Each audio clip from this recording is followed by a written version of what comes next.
followed by a full cabin leak check, and then they will close the last aboard system hatch. Lots to do still in the White Room and marching down the countdown timeline well. And so Bill, again, number 3 there, he is holding a silver flex hose. That hose is what will be connected to Orion in order to do that cabin leak check. So again, it does seem like we continue to march down through the milestones in this countdown.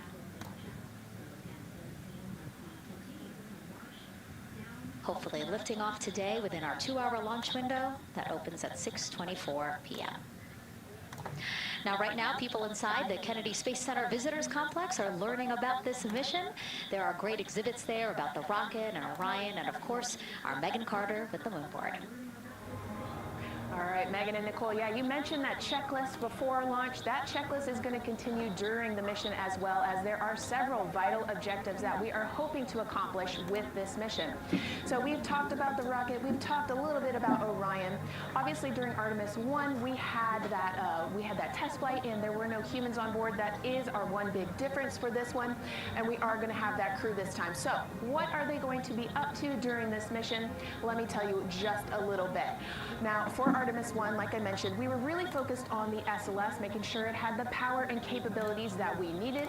We were also checking out the Orion spacecraft in deep space environments, making sure that it was good to go. Now for Artemis 2, we are going to be taking the testing for Orion to the next level by adding that human component. So those test objectives are going to start even before launch. Like you mentioned, they are out there making their way through that checklist.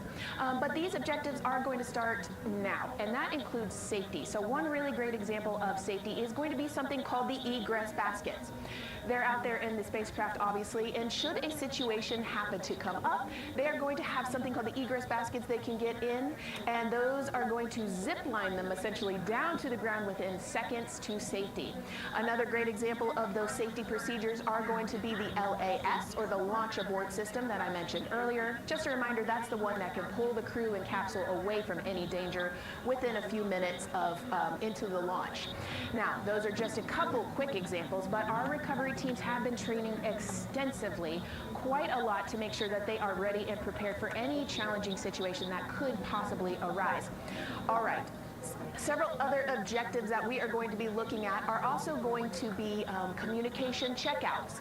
That is going to be vital. I know we talked a little bit earlier about all the maneuvering that they're going to be able to do, but we want to make sure that they have full communication ability from space to ground so that we can fully support them here. We are also going to be checking out those life support systems. Obviously, we've talked a lot about the service module and what it is going to do for the crew, but we want to make sure that those life support systems are fully functioning, obviously, before we send them farther into deep space. That's going to be critical for them. So on top of being able to maneuver the spacecraft and check everything out, we are also going to be making sure that everything is fully functioning. So as you can see, big part of this mission is to make sure that the spacecraft, the hardware, and all the operations are working, and that the data is going to make sense. And speaking of recovery, we are also going to have the opportunity at splashdown to recover that launch or that flight data, and we're going to be able to take that back, analyze it, and make sure there are if there are any enhancements we need or changes we need to make before our next missions, we'll be able to do so. So lots to do. They're going to stay very busy, obviously, and with that, I will turn it back over to you, Megan. 2 hours, 25 minutes and counting, and the crowd, check it out, continues to grow at our Banana Creek viewing location.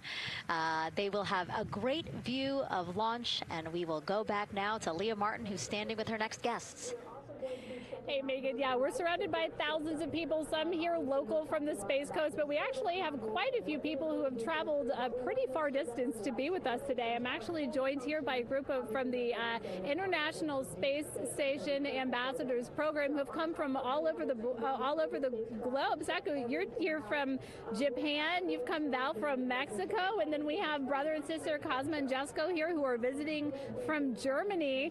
You actually told me that you participated in an in the NASA Rover Challenge in Huntsville. How was that experience, and how is it kind of participating there in Alabama and then being here today? So it is an amazing experience because you meet so many young people with visions, with dreams, with ideas which inspire you and motivate you. And it's even better to be here now to see the SLS launch because we are going back to the moon, and that's what we're working for. Absolutely. And, you know, the Artemis missions, we talked a lot about the Artemis Accords and this being an international effort. You were actually telling me, Saku, that you're interested in becoming an astronaut with JAXA, pursuing your PhD to be able to do that. Tell me a little bit about that. Yes, actually, I applied for the Japanese Aerospace Agency, the astronaut selection like 2 years ago, and then I didn't make it all the way, but I'm still working on it, and hopefully I can be at the launch pad sometime, and then I hope to go back to the moon and Mars, and yeah, I'm working on it. Absolutely incredible. And Val, you're from Mexico.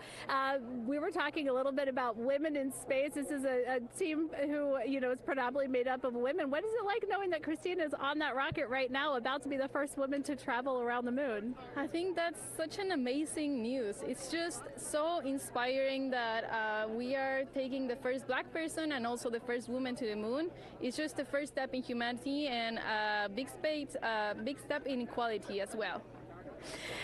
Megan, a lot of excitement here, not just in Florida, but from around the globe, and we're keeping our eye on that rocket, and we're ready to see it lift off. Thanks, Leah. Yeah, a lot of excitement, but also a lot of inspiration. Again, this is part of, or a big part of the reason why. 130.6. Good readback, aux 1 voltage, 131.3. De esta misma manera, estamos a 2 horas 22 minutos del lanzamiento del cohete de la NASA, de los 4 famosos astronautas de Artemis II del espacio Kennedy. Countdown that the crew have to step through in order to get us to launch today. And so we were saying, yes, inspiration, a big part of why NASA does what it does. We want to go together, and we want to explore together to learn more about ourselves and here on Earth. Yeah, humans, I think, naturally want to explore, and so going together, like Lisa said earlier, we're going to go farther and faster than we possibly can alone. And, you know, what a way to celebrate that today. Yeah. Going back to the moon in the first time in over half a century. And we have that great shot there in our small box of the rocket on the pad, and at the very top there, our Artemis II crew. Right now, we know that the crew has begun the closeout crew has begun doing that cabin leak check. So they are currently pressurizing the cabin, and it sounded like it would take about 6 to 8 minutes for them to get to pressure, and then they have to hold that pressure for 5 minutes, right? Yes, that's correct. Yeah, so there's quite a bit of volume. You know, we talked about it being a 6-person tent. I think it's 330 cubic feet. Don't quote me on that number, but you know, they have to pressurize that capsule. Tengan en cuenta que la hora del lanzamiento del cohete de la NASA del viaje a la Luna de Artemis II será a las 5 de la tarde. Por eso está la cuenta regresiva ahí. OTC copies. Thank you. And then after the cabin leak checks, then they will finally close the last abort system hatch. So again, chugging along in the countdown, really excited to, again, continue to hear the crew's voice inside Orion, stepping through all the procedures. Yes, it's exciting to hear them making progress, right? It's all good news hearing the crew talk to the ground and working together to get to the launch. And what I think is really cool is that this is the first time NASA is going to have astronauts in low Earth orbit, but also in deep space at the moon. So here's a message from some of the crew aboard the International Space Station right now. Hello, Megan, and a big hello to everyone around the world counting down together to the launch of this historic flight test. If we weren't in microgravity, we would also be on the edge of our seats. Here on the International Space Station, all of us are honored to have the chance to wish our fellow explorers Godspeed. Throughout human history, the moon has sparked our imagination, curiosity, and wonder.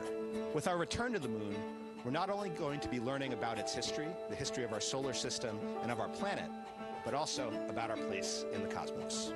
We are so proud of the Artemis team and so excited for what you will see and learn on behalf of all of humanity during your trip around the moon. As we push the boundaries of exploration and expand our knowledge with scientific discovery, we advance our collective civilization together as one.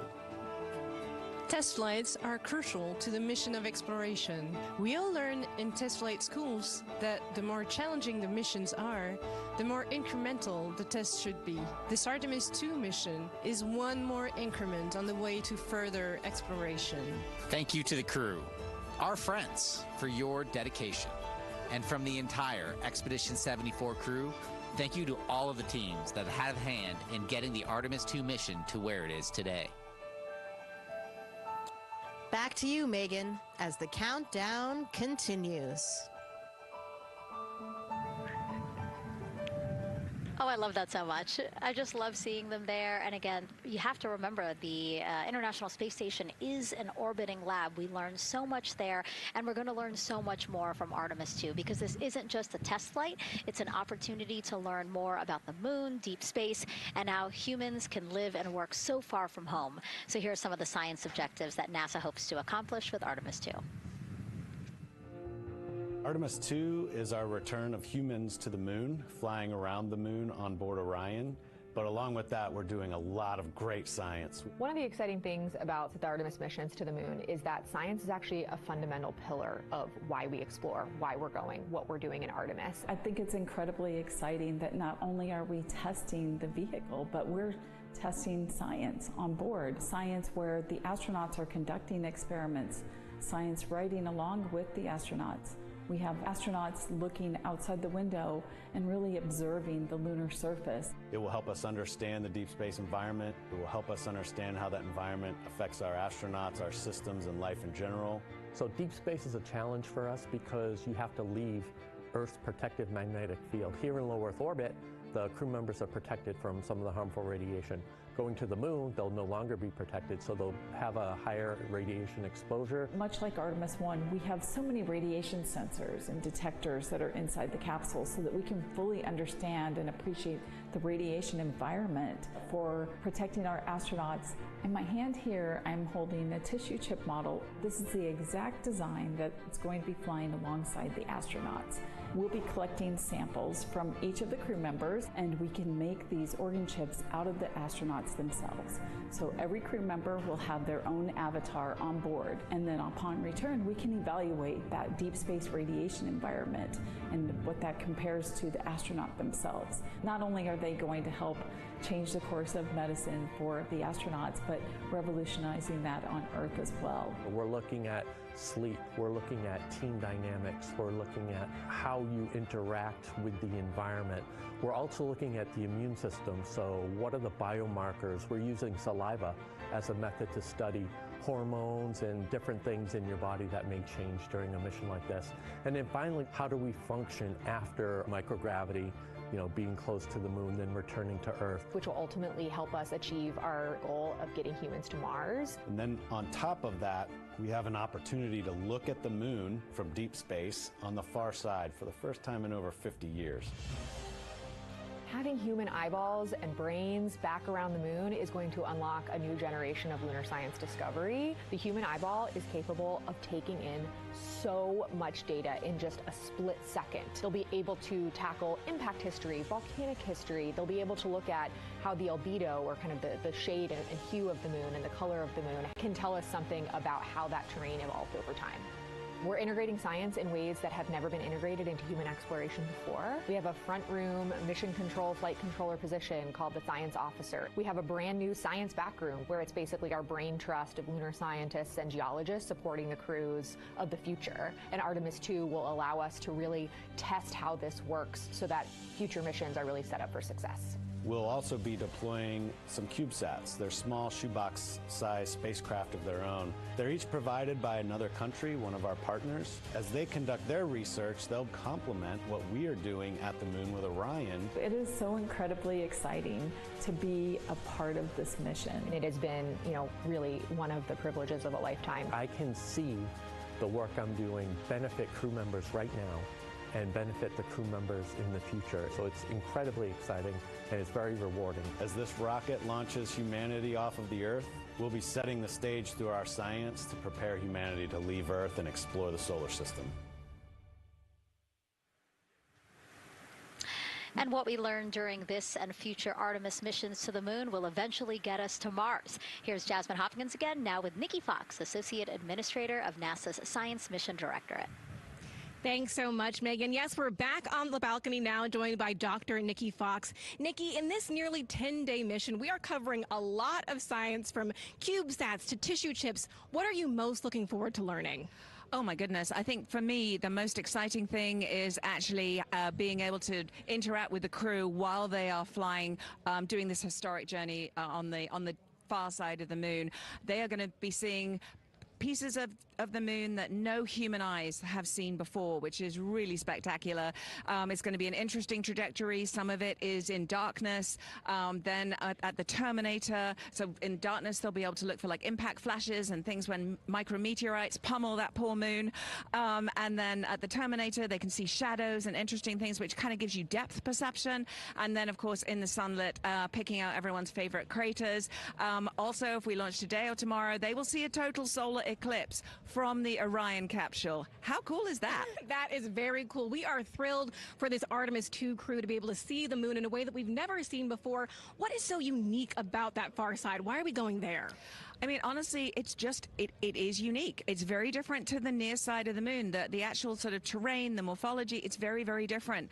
And so it will be very exciting to see that as we're going past that. Absolutely. And Nikki, you know, we are performing a lot of science at the moon this year, actually, not just Artemis 2. Can you speak to the commercial lunar landers we're planning to send? Yes, we are very, very proud of our commercial partners as they take our payloads for us to the lunar surface. And very excited. Next one up is Blue Origin's Blue Moon Mark 1 going. It's got some science on it. It's got the scalps that went on the Blue Ghost. So we'll be able to sort of look at that plume as it's coming down onto the lunar surface, and then also the laser retroreflector that will be the array that's up there too. So even on that first test flight, packing it with science as much as we can. Wow, Nikki, so much science. It's hard to keep track of everything. But the unique thing about Artemis 2 is we're sending crew. Can you speak to the importance of the human element of science? Absolutely. I mean, we can program, like we do with our beautiful rovers on Mars, we can program them to do certain things, and it's what we think we need them to do. When you have an astronaut up there, they can make that sort of like really unique split-second decision. The thing I'm most looking forward to is when they think they're going to be looking here, is hearing one of them say, "Oh my goodness, look over there." And I think that's just incredible about how we do that. Also, flying our tissue chips with the astronauts, our Avatar experiment. Here we go, Avatar. Oh, wow, look at that. And that's got the tissue chips samples matched to the crew, so we'll be able to monitor the effects of microgravity and radiation on that human tissue as we prepare for more and more missions to the moon for longer and longer durations, and then off to Mars. Wow, Nikki, so much science ahead of us, but first we have to launch. Thank you so much for being here today. Thank you so much. Go Artemis. Oh, of course, go Artemis. And with that, let's turn it back over to the countdown with NASA's Megan Cruz. Nikki is so fun. She has so much energy and so much passion about the science. And again, yeah, it's just so important to remember that so much science is happening with this mission. It's not just to test out the hardware and the life support systems. Yeah, you saw the science video, and then we talked to Nikki. Man, there's so much going on, right? We talked a little bit about the lunar observations that we're going to do, and then she talked about made a really great point about the human eye can pick things out that a camera or a robot can't necessarily pick out, and so that's why we're sending humans. But also, we're not just doing the lunar observations. The Avatar, that's a really cool experiment. They took blood samples from the crew, and then they used those stem cells to make bone marrow and create those little Avatar chips, which is feels like scientific, sci-fi movie stuff. But we're going to look at radiation. We're going to look at all sorts of different scientific experiments. We got the little CubeSats. We're going to go look at space weather.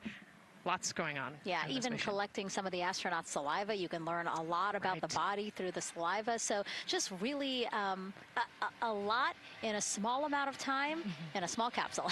Yeah, scientific discovery. That's why we go back to the moon. Yeah.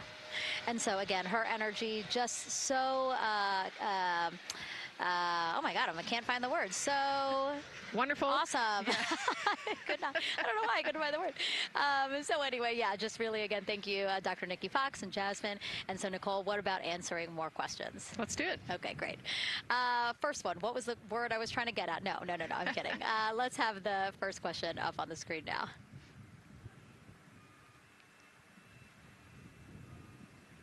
I know we got him. I see him being asked.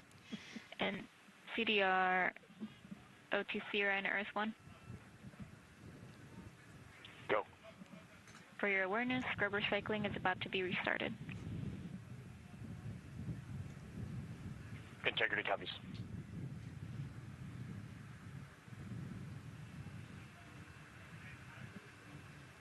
All right, let's try that again. Can we get the next social question, please? What are the G-forces experienced by the Artemis astronauts during launch and reentry? Ooh, you know, these are actually pretty similar to, you know, a Dragon launch or a shuttle launch. Llegó la primera pregunta de la NASA. Si saben cuál es la respuesta o si tienen un traductor, pueden escribirla ahí al idioma español. Away from Earth, but you know, for me personally, it kind of felt like we got slingshotted off the Earth is how I like to describe it. So, you know, you get set back in your seat and the G forces are into your chest. CDR OTC Orion Earth 1. Go ahead. Moon leak check complete. The cabin is going to be vented to flight pressure momentarily. Integrity copies.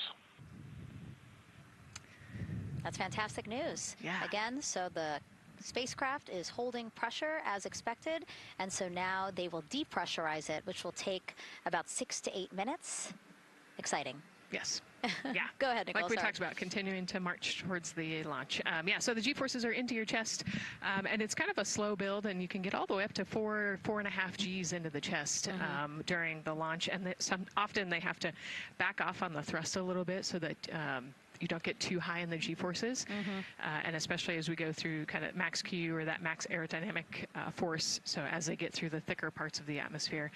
And then very similar G-forces on the way home, so slow, steady build up to about 4.5 Gs as the rocket actually decelerates. You know, you heard in one of the packages, when they come back, they're going to be going 7 miles a second. Gosh, that's and incredible. so you have to slow down somehow, and to do that, you have to actually, you know, when you brake in a car, you feel those G-forces, and so for the astronauts, it'll just be, again, into the chest based on the orientation. Great. Thank you so much for that answer, Nicole, and for that question. We're going to continue to try to take as many as possible. Again, you know how to send them to us at NASA Artemis. But now we again have another question for you, for our audience. We want to know, what part of Artemis 2 are you most excited for? Liftoff, Earth views from Orion, lunar flyby, or splashdown? Tell us again on NASA's Instagram or Twitch accounts, and we'll share your answers a little later in the broadcast. That's a tough one. I don't know what my answer would be. I know. I don't know either. I'm excited for it all, but that's a cop-out. All right, now let's head back over to Banana Creek. Again, the crowd's there, really excited, people coming from all over the country, from around the world. Why don't we get another check with Leah Martin to see who she's caught up with now? Well, Megan, we were a little while ago talking to some students from around the globe. Today, we're actually talking to some local students who are from right here, locally, Merritt Island in Titusville. We talk a lot about the Artemis generation and about the students who are going to become the next generation of dreamers, of engineers, of scientists and technologists. And I'm actually standing with a group of those students here today. Our local high school has actually implemented a really neat new program in the spirit of being able to create these pipelines for employment and engagement. Can you tell me a little bit about what Merritt Island High School is doing? Sure. Well, this is a new program, first of its kind here at Florida, and basically what we're studying is astronautics and aviation, kind of blended the two together. We have flight simulators in our lab, but students are also learning about engineering, aerospace engineering, and we're trying to make all kinds of pathways available for them, trying to give them opportunities to see which pathway they might want to be interested in. So, yeah, it's just a great opportunity for them to learn about space. We just finished doing a whole model rocket build where the students took CAD software, developed their own rockets, put them together, and launched them right from our school. So it was very exciting. Incredible. And then another local high school, Titusville, you guys also have a similar but slightly different program. Yes, we do space mechatronics with advanced manufacturing, preparing students to build and manufacture things to automate, do automation to build things on Mars and things like that, or locally too. Now, you told me that you're actually trying to figure out a little bit what you want to do when you're done. You're a freshman in high school. What things are you learning in your class here that are really kind of tweaking your interest in the aeronautics field? So we're building a lot of things with like metal and how we're supposed to do it on the rockets. We're also doing computer programming, which would help with NASA and like programming and coding. Absolutely. And you were actually telling me that I think were telling me that you're interested in becoming a pilot. We talked a little bit about the pilot who is on board the rocket right now. How is this program preparing you for your future? I mean, it's teaching me everything that I know about aviation, and it's really inspiring that I get to learn it in a classroom, like locally as well. It's amazing. I love it. And then you were also telling me you're taking this class. What's the most interesting thing you've learned? I really like the whole design part of it, like actually like engineering, like because I want to be an engineer. Engineering the products we use when we build stuff. That's definitely my favorite part, learning how to use those kind of softwares. Absolutely. Well, Megan, when they're seasoned NASA employees, you'll be able to say that you saw them here first when they were still in high school. Back to you at the desk. I can also say that they have fans. Nicole Ayers here. As soon as that girl said that she wants to be a pilot, Nicole went, yeah, why is that something that's so thrilling for you to hear? I mean, I love when kids in high school have goals and they set their goals high and they want to go do something. You know, the kid who wanted to be an engineer or a pilot, like, I love that. You know, find something that you're passionate about, go work hard at it, and go get good at it.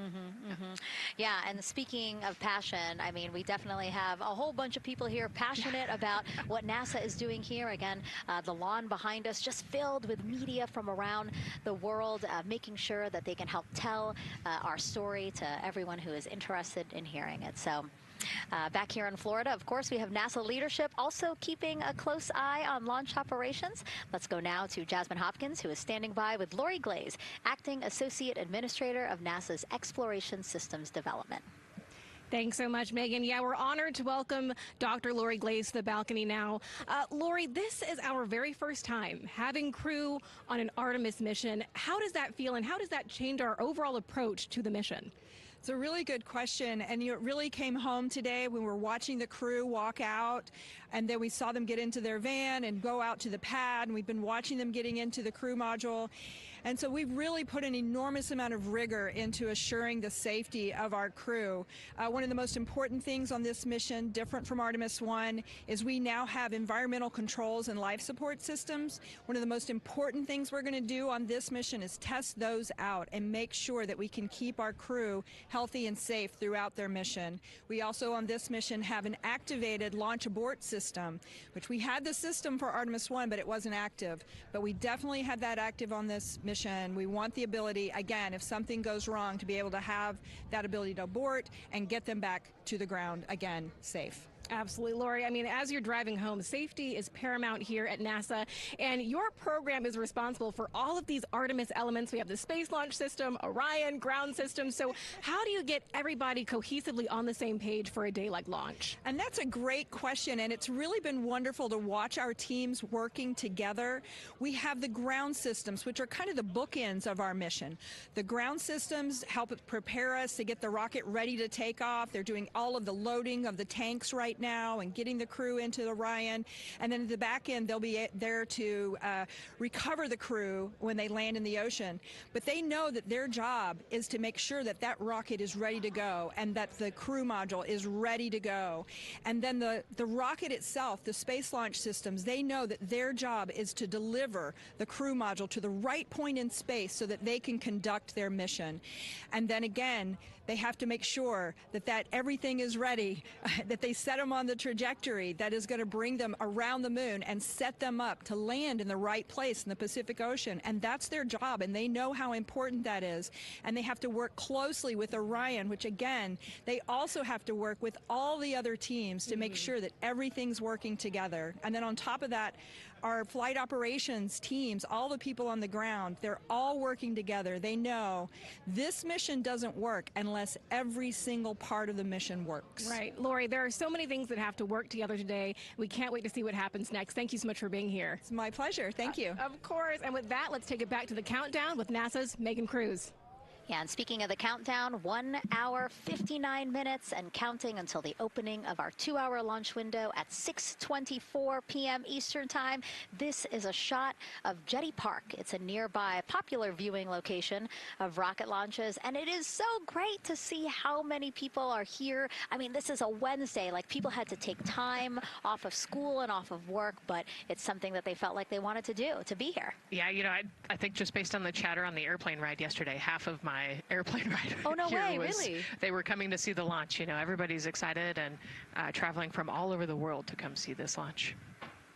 And it really is a great day. We had some sprinkles here in the crowd, but for the most part, I mean, it's just a beautiful day to witness history.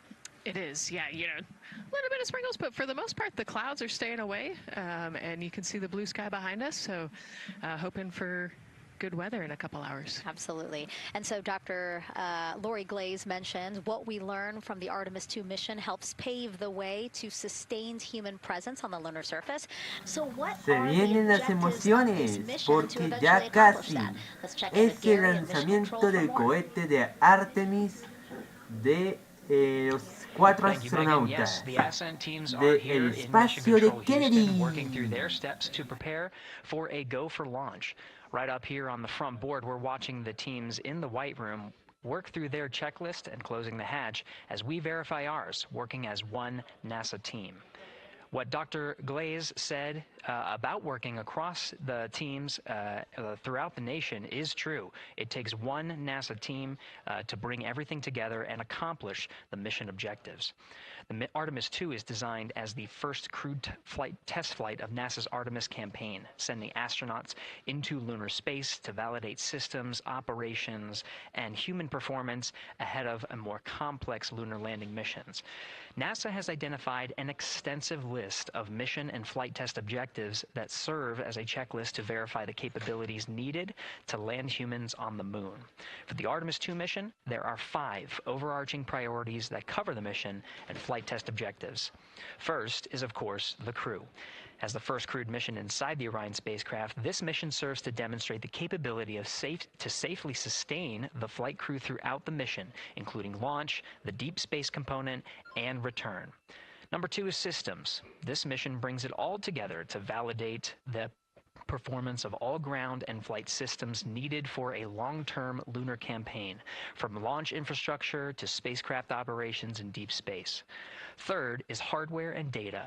We'll be gathering performance data as much as possible over the Deep Space Network, but we also aim to retrieve onboard data and hardware after splashdown to gather additional insight and improve future Artemis missions. Fourth is emergency operations. The crew and flight control team will be testing emergency systems such as abort procedures, rescue operations, and contingency responses. During the flight, astronauts will rehearse a number of these procedures to ensure that in the event of a real emergency, the planned procedures and operations are sound. And finally, there's subsystem validation. Engineers will be verifying subsystems across the board to ensure reliability across life support, propulsion, avionics, and navigation systems aboard the Orion spacecraft. Human spaceflight is a complicated endeavor that requires precision and confidence across all disciplines. You may hear the phrase, human spaceflight is the greatest team sport, a few times in today's coverage, and it's absolutely true. Not only does it need mastery of specific components, but the integration extends across thousands of people and facilities around the world to come together and make it all work. A lot of the work from many people has led to this moment, a rocket at the pad with humans on board, ready to put everything we worked for to the test. I'm certainly excited about it. The teams here in this room are looking forward to supporting the mission, and I hope those watching are as excited as we are. We are following the countdown here in Mission Control Houston. Everything continues to look good, now inside 2 hours from the beginning of the launch window. With that, I will send it back over to you, Megan and Nicole.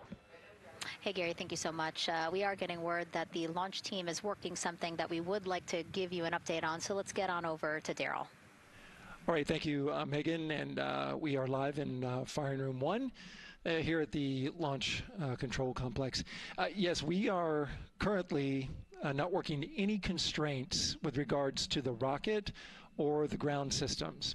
But the launch team has been made aware of an issue that the range is working. And currently they're monitoring that work that is going on over at the range. We understand that that issue is related to the flight termination system.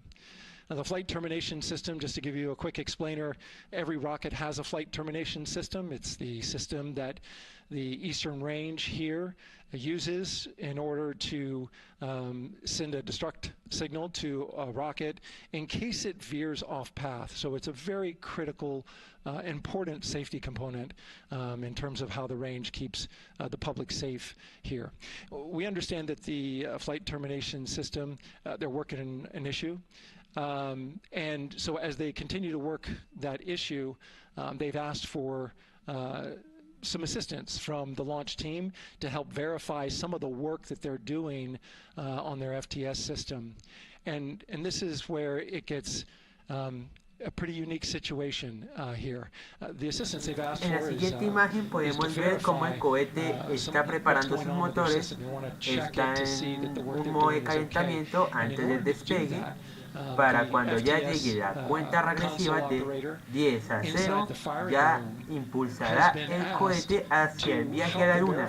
And the way that they're going to do that, and the solution that he proposed to check and verify the system with the launch director, and she gave the approval, is to go get a piece of heritage equipment from inside the VAB that was used during the space shuttle program. And this equipment is able to receive commands by the range through the flight termination system. And so with this piece of equipment, this console operator who works FTS was granted permission to go over to the VAB next door and get this equipment that he's very much aware of and used during the space shuttle era. And so that is in work right now. The bottom line of all this is, at this moment, the range is no-go. But that is not stopping us from moving forward in the countdown. We can continue to process and work the countdown. The closeout crew will continue to do their work, and the launch team will continue to do their work as well. But we'll keep you updated on what happens in regards to, as far as my understanding goes, a pretty unique situation here with trying to bring resolution and kind of help out the situation that we're seeing at the range right now. And that's the latest here from the firing room. I'll send it back to Megan and Nicole out the host desk. Thank you, Daryl. Yes, very unique, but I think it speaks to the ingenuity of this team, right? To say, hey, we have this equipment at the VAB. Why don't we leverage it to try to solve this issue and work it? Yeah, what a great example of human creativity, right? We know this thing exists. Let's go solve this problem. We have time, you know, like Daryl said, we're going to continue to march down the countdown. So we'll continue to get the rocket and the crew ready, but we still have that 2-hour window. So in the meantime, let's try to figure out what's happening with the range. And speaking of the range, what is the range for people who might not watch rocket launches with us often? Sure, yeah. So anytime that you launch a rocket, you have to clear the airspace, right, in the launch corridor. So where the rocket's flight path is going to go, you have to make sure that that whole airspace is clear. And so we actually have assets, you know, the Space Force helps us out with this one, but, you know, we want to make sure that there aren't airplanes in the way and there aren't other, you know, maritime assets in the way or things like that. So that there's a whole group of people. We talked to, actually, Gary said it great, right? It's a huge team sport, and so there's a whole group here on the ground that is monitoring that launch corridor to make sure it's clear and ready to go. And so if they're having issues, then we definitely can't launch this rocket. We don't want to launch blind into a corridor that we can't see. Yeah, because as Daryl said, I mean, it is very important, the flight termination system, needing to activate it in case of an emergency. So yes, something that we will closely be monitoring throughout the countdown, and hopefully again won't be an issue, that they can fix this issue by going to the Heritage Hardware that's in the vehicle assembly building. Right, what a great idea. Okay, so again, under 2 hours from the opening of our 2-hour launch window, 6:24 p.m. Eastern Time. The crew, as you can see there, inside of Orion, relaxing, getting updates from the team, but also just getting in the right headspace for hopefully launch today. Let's learn a little more about each of them now. The moon, to me, it's the thing that connects me together with all the other humans in my life. I remember being a little kid lying in bed at night and just looking out at the moon in whatever phase it was in, and I was thinking, man, my friends that live like 20 miles away, they can probably look out and see that same exact moon. And then when I was in the Navy and I would look out at the moon and I'd be halfway around the planet, I would think, man, my brother can see that moon where he is, and he's halfway around the planet from where I am. To me, it's a connection of life on Earth. We can all look up and see that moon, and it's always changing. The moon is never the same 2 days in a row. I love that. My name is Reed Wiseman. I'm the commander of NASA's Artemis II mission around the moon. I grew up in a little town just north of Baltimore, Maryland, about 20 miles north of the city. There was a National Guard base nearby my house, and there were A-10 aircraft that would fly over every now and then. I just would look up at them and be like, man, I want to be up there. I want to go do that. And then my brother went to the Naval Academy, and I would go every year and watch the Blue Angels fly during commencement, and that just started to grow and grow and grow. For a while, I wanted to join the Air Force, and then I realized Navy flies as well, and they fly from ships in the middle of the ocean, and that was it. Like, done deal for me. That is exactly what I wanted to do for my career. Flying is freedom to me, especially when you're in a jet aircraft coming off of an aircraft carrier in the middle of the Pacific Ocean. Nearest land is over 1,500 miles away, so when you come off of that aircraft carrier, you are truly just alone with yourself out there. It is a magical experience to be out there all by yourself in an aircraft over the Pacific. It's free. I think anybody who accomplishes something that they set their mind out to, there's no one thing that does it for them. It's a combination of everything. I mean, the way my parents raised me, the way my brother and I, the way our relationship developed over time, my friends, being in the marching band, going to college, setting my own course, learning how to live on my own, being mentored along the way, being, kept on the path to success, but being given the freedom to, make excursions and fail every now and then and regroup and carry on. I think all those things come together in the end to get you where you are. I've had to overcome, I'm a human being. I've had to overcome a lot of fears. I'm pretty scared of heights. I joked about that on the International Space Station, but it turns out I'm only scared like at the edge of a building. When you're up on the International Space Station, even though you're 250 miles up, I never had that feeling of falling or that I was, at risk up there. I just kind of loved the feeling of floating and looking down at Earth. There have been challenges all throughout my life. By far, the biggest challenge was losing my wife in 2020 to cancer, and now raising 2 daughters who are grown up now, but that's been the biggest challenge by far I've ever had to face. It is not easy. Being an only parent, trying to work a full-time job, and raising 2 kids is something that I think about every single day. I'm very proud of the work I've done. I haven't always done it well, but I've always shown up and tried as hard as I possibly can. I do wonder what it's going to be like when we are really far from Earth and can see it. The sensation of being so far away from everything that you know. I had that sensation on the space station the first time I got to sit in the cupola for a really long time. So I can only imagine what that's going to be like from 200,000 plus miles away. My name is Victor Glover, and I'm the pilot for NASA's Artemis II mission around the moon. When I was in 4th grade, I was 10 years old, and that's when the Challenger accident happened. And it helped me understand how the general public felt about the astronaut corps, right? Like, these are the people that we want to be, and that just gave me an easy thing to strive toward. The biggest fear that I've had to overcome in my life is doubting myself. Going to college when no one in my family had gone to college was a huge risk. I had more confidence in my athletic ability than in my academic abilities. I could play football with those college students that I saw on TV, but my classmates that I saw in the lab and around the University Union, I didn't know if I had what they had. I think addressing that self-doubt was a part of, swinging for the fence and trying to go get an engineering degree, not just go to college, but get an engineering degree and then go do something challenging and technical like flying.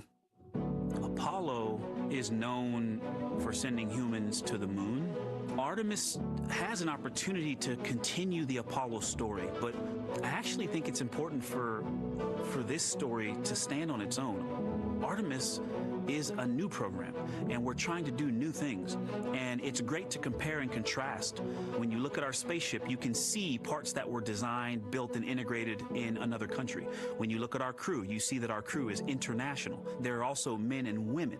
And I just think that comparing and contrasting makes the story even richer. The piloting role specifically, I will have an hour and a half or so where I get to fly the spacecraft by hand. We haven't flown that many spaceships. And so the ability to fly one actually in space on a test mission is just a really unique opportunity. I can't tell you how I'm going to feel when we fly by the moon and see the moon up close and the Earth from 250,000 miles away, but I don't use the word excited because I'm focused. You know, what we do, this is very serious and it's very risky, and we are all intimately familiar with that risk. And so if we go out there and we're successful and we can pass that baton on to Artemis 3, that's something to really be excited about.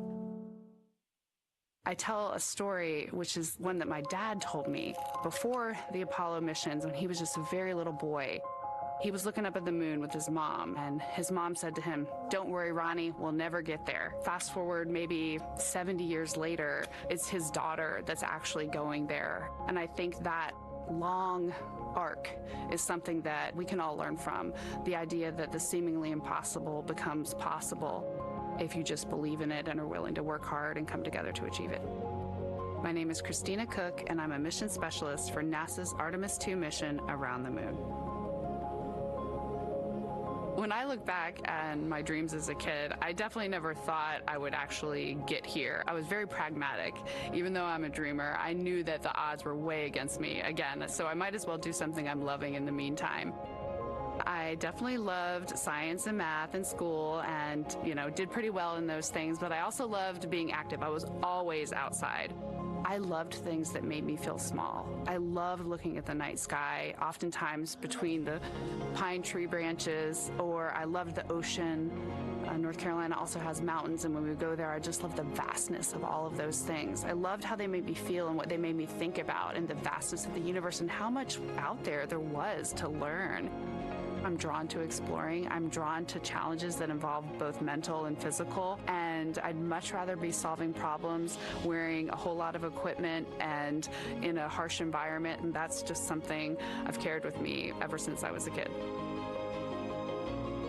Thinking about the fears or challenges that I've had to overcome, there are just so many. I mean, basically, it's just that has been the journey. I always say to people, do what scares you, and that means I have to follow my own advice. So doing what scares me meant getting on a plane and going to the Antarctic, getting on a plane and going to study abroad in Ghana, applying to become an astronaut, opening the EVA hatch in the airlock and going out of it into the darkness, strapping myself onto a rocket. And so for me, I think that no matter what the challenge, recognizing that if people believe in you and you believe they believe in you, the challenges seem always a little bit easier. To me, the moon, it represents history. It is a witness plate. Everything that's ever happened to the moon is still written on the moon. Every single person has looked at the moon their entire lives. We see the same moon. That's something really special. It's just the epitome of a symbol of something that's in each of our hearts, but that's also represents exploration and reaching. I have this very distinct memory of seeing an image of an astronaut standing on the moon. It's burnt in my brain because I went back to it so many times in my childhood, and I would look at that image, and I know it had a huge impact on me that humans had walked on the moon. My name is Colonel Jeremy Hansen. I'm an astronaut with the Canadian Space Agency, and I'm a mission specialist on NASA's Artemis II mission around the moon. My elementary school years, I grew up on a farm outside of London, Ontario. I spent as much time as I could with my dad on the farm. I learned the value of hard work, for example. If I wanted to go to work with Dad, it was going to be a long day, and I was going to have to not complain, or I wasn't going to get to go the next day. I had a treehouse, I had a vivid imagination, And I changed my treehouse into a spaceship. I made all these dials and controls. I had circuit breakers for switches that I found in the barn, and I was exploring space in my imagination. The most important thing I did to get to where I wanted to go in life, which was flying fighter jets and eventually becoming an astronaut, is I shared those desires with other people. And it turns out, just like you don't go to the moon on your own, if you could, I would have done it a long time ago in my treehouse as a kid, you have to go as a team. I think the biggest impediment to achieving my goals was, of course, myself.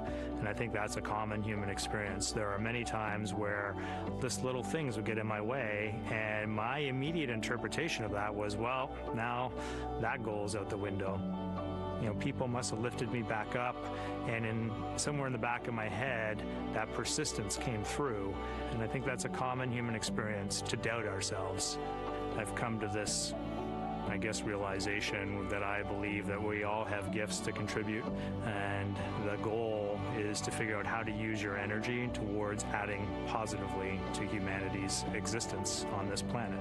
But I love it when humanity sets big goals, like sending humans to the surface of the moon with an eye to eventually going to Mars, because when we do that, we can bring together genius from not just even in one country, but around the world. I've also learned from my indigenous mentors that they refer to the moon as Grandmother Moon. So you've probably heard of Mother Earth. They use Grandmother Moon because Grandmother Moon is responsible for the water in their community, just like the moon moves the water around the planet, affects the tides. And I think that's a really beautiful thing for us as we go back to the moon, to think about all the different cultures around the world and how they view the moon differently. And that's really neat because we all share that same moon in the night sky.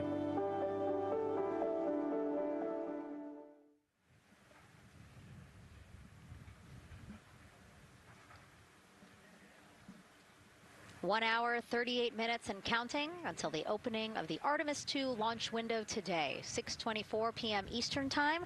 And we are looking at the rocket and Orion out on the pad, historic launch pad 39B here at Kennedy Space Center. What a great view, Nicole. Yes, it is. You know, we can see the clouds out in front of us, but they are to the west. And you can see that there's some blue sky peeking through behind that rocket, which is good news. And more people continue to come on center here.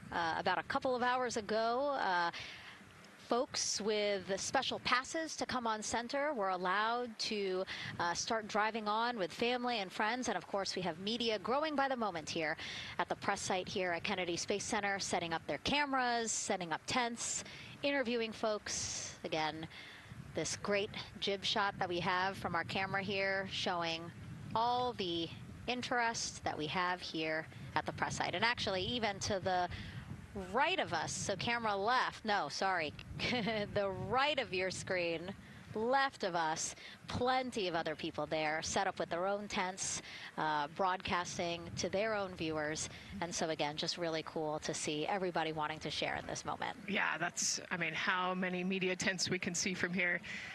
It's a beautiful thing. Yeah. I think it's important to share this message with the whole world. Yeah. And so let's take a look now at people who are watching in other parts of the country. We have this shot here from the U.S. Space and Rocket Center in Huntsville, Alabama. Oh, man, look Just at that. kidding. Museum of Flight, Seattle, Washington. So sorry. Hello to you over there. Sorry, I thought that you were in Alabama. But here you are from Seattle, Washington. Again, the Museum of Flight. They must have had a special event to bring people there to watch, as well as a special event here. Now, correctly, the U.S. Space and Rocket Center, Huntsville, Alabama. Of course, they would have a lot of people here, and I'm sure this crowd will grow when we get closer to launch. Marshall, the home of the SLS rocket. Yes. Yeah, this is a great shot. You can see all the people there, and obviously you've got quite a few artifacts in there as well. Oh, now they us. know. Yeah, now they know. They're on the broadcast. That's too funny. Awesome. Hey, listen, it's all right. We can sit. We can sit and chill until we wait for the opening of the window. No, there they are. Yeah. Everybody's excited. Thank you guys for showing us your excitement. I know deep down it was in there. It's just that you felt like sitting at the moment, and that's all right. There's a little delay. Yeah, that's all right.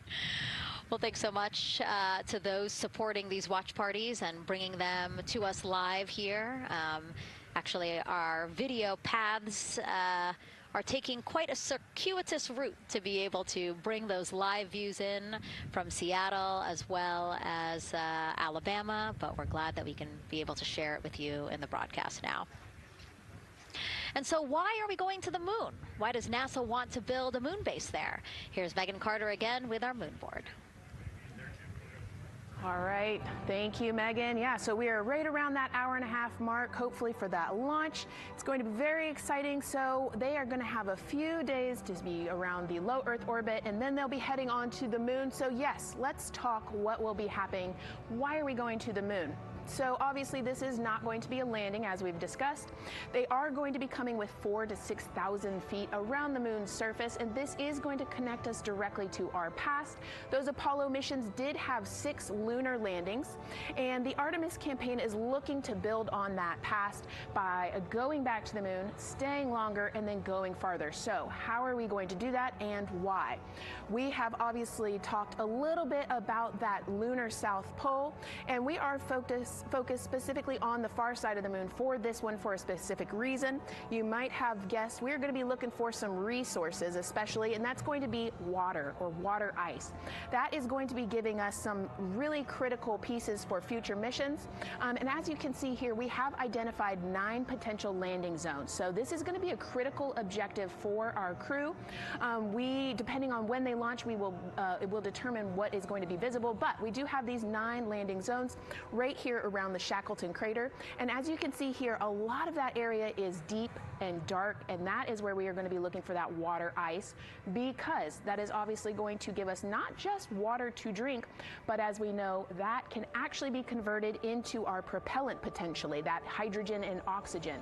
So that is going to make the moon a critical place for that moon base, because we want to think of it essentially as a backpacking trip. If you have your tent and your hiking boots and your camping stove and all your gear, you don't want to take that out and be on the trail for the first day and then try everything out. You're going to test things out a little bit closer to home before you go out on that adventure. And that kind of goes for us as well. So the moon is going to be critical for us in the future steps towards our lunar landings, and then also for going farther on to Mars in the future. It's going to set us up for that deep space exploration, and we can't wait to see what they see once they get to that flyby. But for now, we are, like I said, getting closer. So I'm going to turn it back over to you, Megan. Exciting stuff. Again, the idea of accomplishing a moon base, like as we've been saying, sometimes things just seem like science fiction, and it's amazing that we're making it science fact. Yes, yeah, we're going back. We're going to scout it out, and then on the future Artemis missions, we're going to put boots back on the moon for the first time in over half a century. But we're going to stay, and we're going to learn from the moon, and we're going to, as Megan talked about, the water ice, and harness that resource, and, not only learn from the moon about Earth and about the solar system, but also figure out how we get to Mars from the moon. And so what we're seeing now back inside the White Room with the closeout team, they are removing basically fixtures that protected the crew module hatch while they did work around it, right, Nicole? Yep. Yeah, so anytime that you're moving around and working, there are some sensitive sensors and parts of the crew module that we don't want to kick or bump into, and so it's easier to just put a guard up while you're working in there and then take it down later. And so this is a visual cue for us that the team is getting ready to close the last hatch, again, the launch abort system hatch. Can you tell us about what the last is? Yeah, so launch abort system, this is, we have the crew module, and then what sits out basically on top of the crew module is the launch abort system, and it has its own motors, so that we'll arm it about 5 minutes prior to launch, and then it stays with the crew module until about the Kármán line, so that 100-kilometer point in space. Once the crew could safely get to orbit, it will actually be jettisoned and the crew module will then be exposed. So this is just a safety mechanism that stays on the outside of the crew module, and then as they monitor the attitude and the thrust and all sorts of the roll, all sorts of different data points to make sure the crew is safely getting to orbit. And once they are safely to orbit, then we will get rid of that launch abort system. And it looks like they're putting all these parts that they're removing from around the crew module hatch into a bag because they have to take this out with them once they leave the pad, right? Yes, yeah, we don't want anything left up there in the white room, and especially because that crew access arm will move away from the capsule and the rocket, and so we want an empty white room, no FOD like we talked about, so that we can have a safe launch. And this orange tube that you see on the right side of your screen, that had been inside the crew module providing breathable air to the crew. And now again, with the crew module closed and them getting ready to close the second hatch that has been removed and is out of the way. So again, the closeout crew can continue to do their work. Yeah, that's just a duct to provide some cooling air and some breathing air to the crew and the closeout crew while they're in there. That's actually a good point, yeah. And so as we continue to watch the crew prepare to close the launch abort system hatch, why don't we take a look at the crew's mission patch? Now, crews have designed their official mission patches since the Gemini 5 launch in 1965. Reed, Victor, Christina, and Jeremy, they really wanted to play on the abbreviation of Artemis 2 to all, signifying not only the second major flight of the Artemis program, but also a mission to explore for all, by all. The crew chose the iconic Earthrise photo for a reason. It was taken by the Apollo 8 crew in 1968, the first crew to ever fly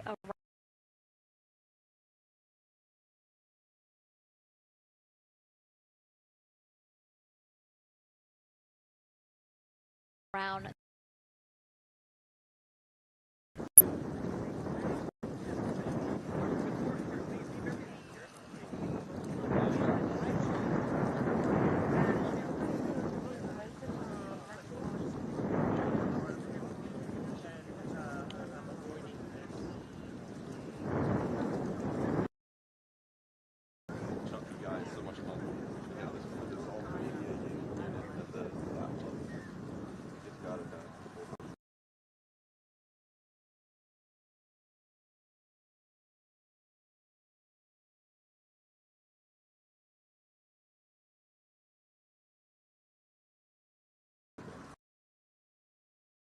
we have Christina in your upper right hand, nope, sorry, Christina in your upper left hand corner.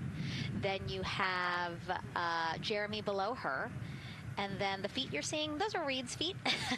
And then next to him, the upper right hand corner, who's unfortunately hidden by Reed's feet. But again, that is the orientation of the crew inside Orion right now.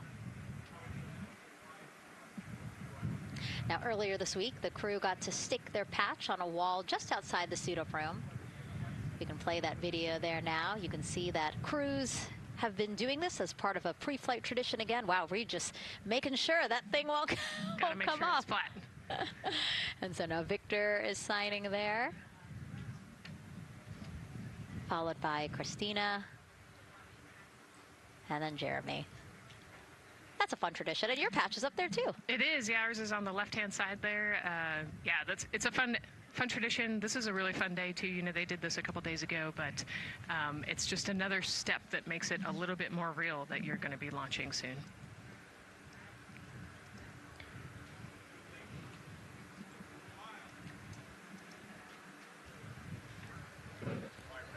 Again, we talked a little bit about this before. The basically like a computer there on Jeremy's leg, a way for him to just check out the data, see some of the data that also Reed and Victor are getting to see, but in those much bigger displays for Orion. Right, yeah, it's basically a tablet on his leg, and it's actually plugged into a cord nearby that allows him to have a screen repeater so he can see what they're looking at. And it looks like he's taking notes. Can you talk a little bit about what that is? It's part of, all of them have like a little procedural book, right? Right, yeah, so they have what we call a knee board, and they'll have blank pages to take notes on. They might have a cue card or procedures, or they can be kind of custom built to what each crew member wants for their knee board. This mission, of course, built by people and companies in all 50 states, as we've been saying throughout the broadcast, and with our international partners as well. Let's take a look at some of the people playing such a big role in today's test flight. What we're doing here is a collaborative effort of hundreds of thousands of people. This is about the parts, the hardware, the software, the services, all coming together to make that mission possible. My dream for this space program is that we would not just push the boundaries, but that we push them together. And liftoff of Artemis 1. We rise together, back to the moon and beyond. It takes a team to do great things. And Artemis has an incredible team. We have international partners. We have commercial partners and industry partners. It takes unity to accomplish great things, and that's what this mission's all about. We're not sending our money to the moon and lighting it on fire. We're putting that money right back into the economy in ways that benefit everybody. So every dollar that comes out of the Treasury that goes to support this mission goes back into the Treasury 3 times. What is very important to me is that we do it the right way, and that we do it with our values, that our industries grow, that our communities grow, that our families are healthy and safe and have amazing things to work on. Then we're going to build machines to go even further onto Mars. That is our generation, the Artemis generation, that defines the starting point of our exploration future. I just want to say thank you to all of the hands that have touched a part of this program and the hearts that have moved everyone to this goal, because we're going to the moon and we're going beyond. One team. One team. One team. One dream. What I really like about that package is, again, just reminding people that this is spurring so many jobs across the country. Yeah, across the country and across the world, right? The whole world has a part of this. The Artemis Accords are signed by over 40, 50 different countries. And so, yeah, we're taking all of the taxpayers' money and we're putting it right back into the jobs here in the U.S. And the money, too. You know, when we have more disposable income because we have good paying jobs, that's money that goes back into our economy as disposable income. So really, it is just an ecosystem that NASA is proud to be a part of. Right. Not only is it about the money and the economy, right, but it's also about the science and what we're going to learn and exploration. You know, on top of all of those things, we benefit the economy as well. Obviously, Nicole is a wealth of knowledge. We're very lucky to have her. We're going to be tapping into that knowledge throughout the broadcast, and we have been for now close to 4 hours. So thank you, Nicole. I hope you're holding up okay. Yeah, I'm loving it out here. It's been great. Let's learn a little bit more about Nicole. Her first mission to space was actually last March. She launched from here at Kennedy Space Center as pilot of NASA's SpaceX Crew 10 mission to the International Space Station. And what a beautiful launch that was.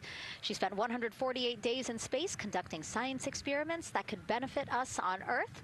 For example, one studied the physics of liquids, which could help researchers deliver medicines more effectively. She also conducted an almost 6-hour spacewalk to help upgrade the orbiting lab's power system. Nicole is a lieutenant colonel in the U.S. Air Force and flew one of its most advanced aircraft. She was born in San Diego, California, and is a twin. That's a cute photo of the two of you. Oh, that one too. Young explorers, yeah. Yes, yes. That's so great to just see how far you've come. Again, I think that speaks to what we've been saying. Like, you know, just if you're passionate about something, go for it and see where that takes you. Yeah, I think that's a great example. You know, I was a serious little kid with really high goals, and just kept working hard and never got bumped off the path and ended up here. I think it's a testament to the human, like we talked about, if you're willing to work hard, be a good team player, you can really get anywhere you want in life. And that's what I love to talk about. Christina has mentioned similar things. And so it's been kind of a theme for the day. Yeah, definitely a theme for the day, a theme for the team. The team has said the same, the crew has said the same sort of things. So absolutely, Nicole, thank you so much for being here. And hopefully only a little bit more until launch today. Hopefully. So today's Artemis 2 test flight will mark only the 7th time NASA astronauts will launch on a new NASA spacecraft designed for crew. And then controlling the flight will be Mission Control in Houston. Our Gary Jordan is inside with flight controllers. Hey, Gary. Hey, Megan, you are right. This is a significant milestone, and we may be putting the names of a few more astronauts in the history books today. The Artemis 2 crew is set to launch today will join a select list of humans to fly in a spacecraft for the very first time. And Artemis 2, like missions before it, is a test mission. During ascent, the crew and the teams here in the room are prepared for a variety of scenarios. Some of these will be called out directly by Capcom's Stan Love during ascent, and some are a little more subtle. These calls can be split into 2 categories: alternate main engine cutoff or MECO targets and aborts. First, there are 2 alternate MECO targets, or AMTs. These note milestones to give flight control teams and astronauts an idea of what would happen after that moment should the core stage lose one of the main engines. First is AMT low. You won't hear it called out by the crew or Capcom since this happens right at liftoff. If the core stage loses one engine at this moment, an abort once around option could be made at main engine cutoff, meaning the crew could target a splashdown in the Pacific. The second is AMT high, which would be called out by Capcom's Stan Love around 22 seconds. After this moment, if the core stage loses an engine, we can still pursue an alternate mission in low Earth orbit to accomplish some of the test objectives. And at about 5 minutes, 16 seconds into the flight, you'll hear the call 3-engine press. This is a good moment. After this point, if the core stage loses an engine, we can still make a nominal main engine cutoff and pursue a moon mission as expected. Again, these MECO targets give the flight control teams and crew an idea of what lies ahead should one main engine be lost, but assumes we are otherwise continuing to a main engine cutoff target. This differs from an abort, where the Orion capsule separates from the Space Launch System prior to the planned separation time. There are abort options at every moment that integrity is attached to the Space Launch System, from the pad to more than 3 hours into the mission. During the first 8 or so minutes of powered flight, there are 3 abort options. First is the use of the launch abort system, which you see at the very top of the rocket, and here in the White Room where the hatch is open and teams are working to close it. This particular abort capability can be used from here at the pad through roughly 3 minutes and 22 seconds into the flight. Next is an untargeted abort splashdown, or UAS. This uses Orion's service module engines to escape the SLS and becomes available immediately after the launch abort system jettisons. Third is an abort once around, or AOA. You'll hear Capcom Stan Love call AOA open around 7 minutes 30 seconds into the flight. This also uses the service module engines, but the burn profile is a bit different to aim for a splashdown in the Pacific after one trip around the Earth. NASA's expedited recovery teams are staged off the coast of San Diego to get to the crew and integrity quickly for this abort option. An AOA option continues to be available until solar arrays are deployed on the Orion service module a little more than 30 minutes into the mission. At this point, an abort to orbit, or ATO option, becomes available until separation from the upper stage around 3 hours and 23 minutes.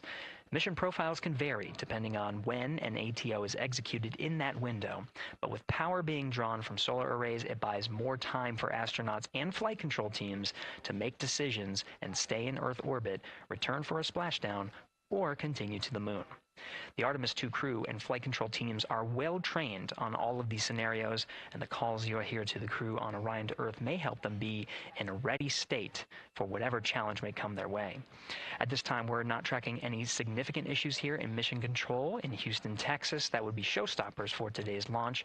We're continuing to, of course, monitor the countdown along the way and make sure all systems are go for when we reach T0. With that, I'll send it back to you, Megan, at the Kennedy Space All Center. right, we are ready for another reading if you are ready over there.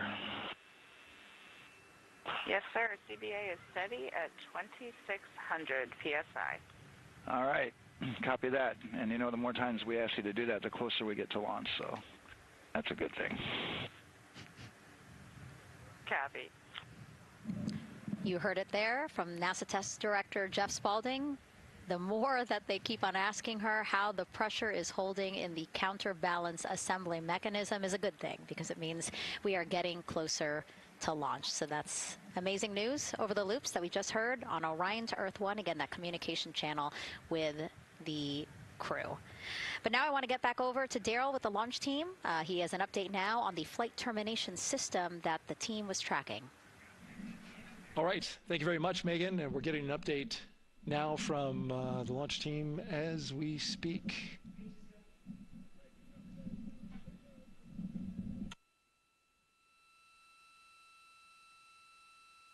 All right, stand by 1 second.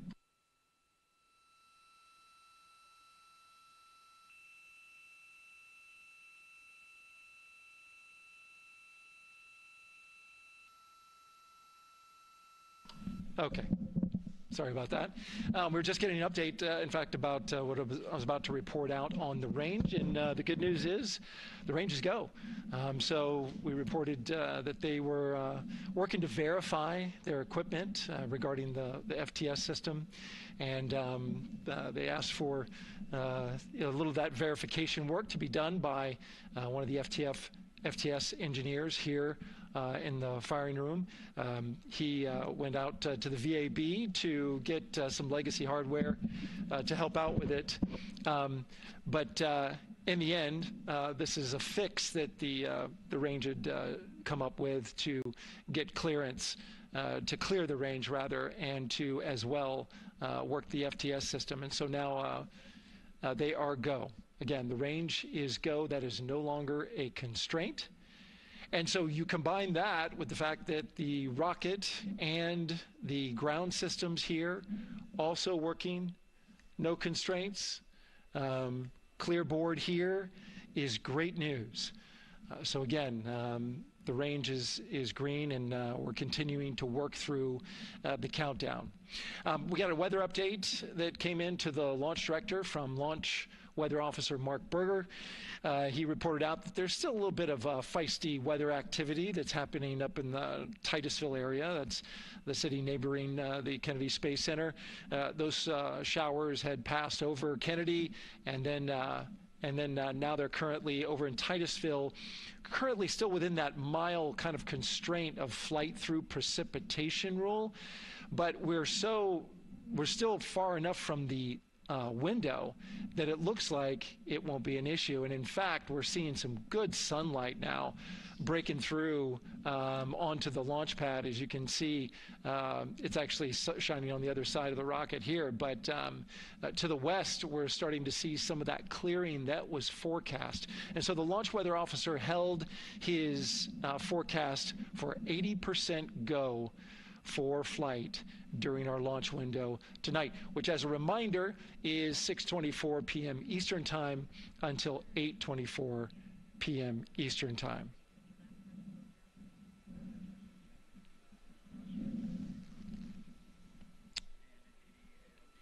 And we're also hearing that the last hatch closure, as you can see in the bottom corner of your screen, they're starting to work on that. That's the launch abort system hatch. There are two hatches, the crew hatch and the launch abort system hatch, and the closeout crew that you see right there, right on time with their work as they go to shut. And you can see it in motion right now, that launch abort system hatch. That's the latest from the firing room. We'll send it back to the host desk. Thank you so much, Daryl. Great news all around. And yes, we did just see them close the last hatch. And now we are looking at a live view of Banana Creek. Lots of people there, I'm sure, relieved to hear that that issue with the flight termination system has been resolved. And we are go for launch. Go for launch from the range. Go for weather. and go from all of them, I would imagine. Yes, it's got to be exciting. The crowd is building, and as Daryl said, you can start to see the sun poking out here, and we can see all the clouds are moving north and moving away from us, so it's all good news. And so as we know, we have our Leah Martin down there at the Banana Creek viewing location, and she's standing by with some other guests. Hey, Megan, I don't know if you heard that huge cheer just now. Have you heard a big rumble? As soon as Daryl said that the range was clear for launch, everybody clapped. It was super excited as we get to do some final countdowns. Standing next to me, I have Hudson and Maddox, the son of brothers here. And I asked you a little bit earlier, how excited are you to be here for launch? What did you say? I'm very excited.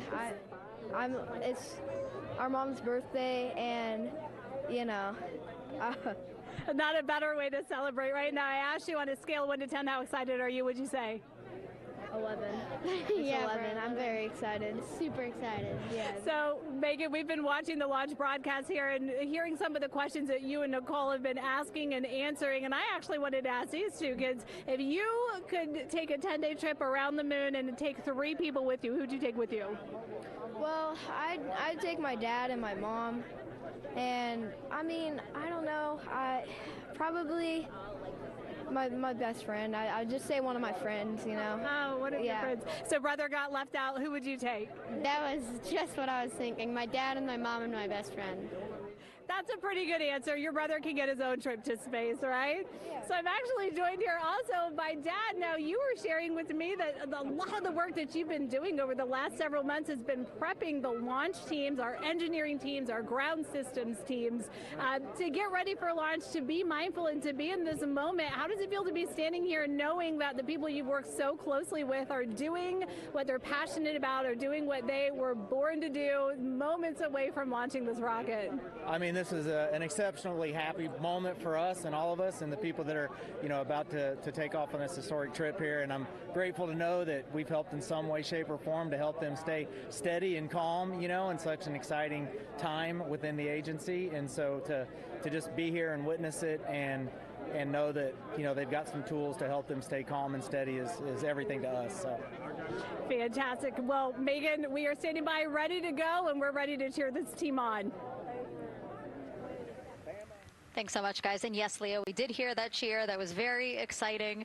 I think the vibe over there is they're celebrating, they're having fun. And here, once they heard that we're go for launch, everybody had to run back to the camera and work. It's a little bit of a different vibe, but I definitely think that people are excited, especially as we see now live inside of the White Room at the launch pad. The closeout crew has closed the launch abort system hatch. You saw there, we took it live. Took a lot of them, I think all of them, except for one. I think it took 3 or 4 of them to push that hatch door close, and then they felt around the perimeter of the door to make sure that everything was sitting just right. Right, yeah, we talked about how heavy the crew module hatch is. This hatch is just as heavy probably, and so, you know, they're working the closure here. And working those connections, and you can see, yeah, there's still 3, 4, 5 people that we can see in the White Room. It takes a lot of people to get this these hatches closed and this rocket ready to launch. Mm-hmm. And so the next step in the countdown is that this team will start closing out the White Room. So basically disconnecting things, stowing things, making sure that when they leave, there is nothing that isn't supposed to be there. And really, then at that point, it's just all 4 of the crew member, Victor, Reed, Christina, and Jeremy by themselves at the top of the launch pad. Yeah, and then eventually that crew access arm will move away, and then it'll really just be them up on top of that rocket. Mm-hmm. Yeah, your eyes lit up when I said that. That's exciting. It is. It is. Yeah, we had a moment, we talked a little bit about my fear of heights, but most of our crew is afraid of heights. And so there was a moment where I realized that it was just us, you know, 100 and some odd feet up, and no crew access arm, and may or may not have said something that made everybody go, huh. Were you wondering to yourself, how did I get here? We're pretty far up.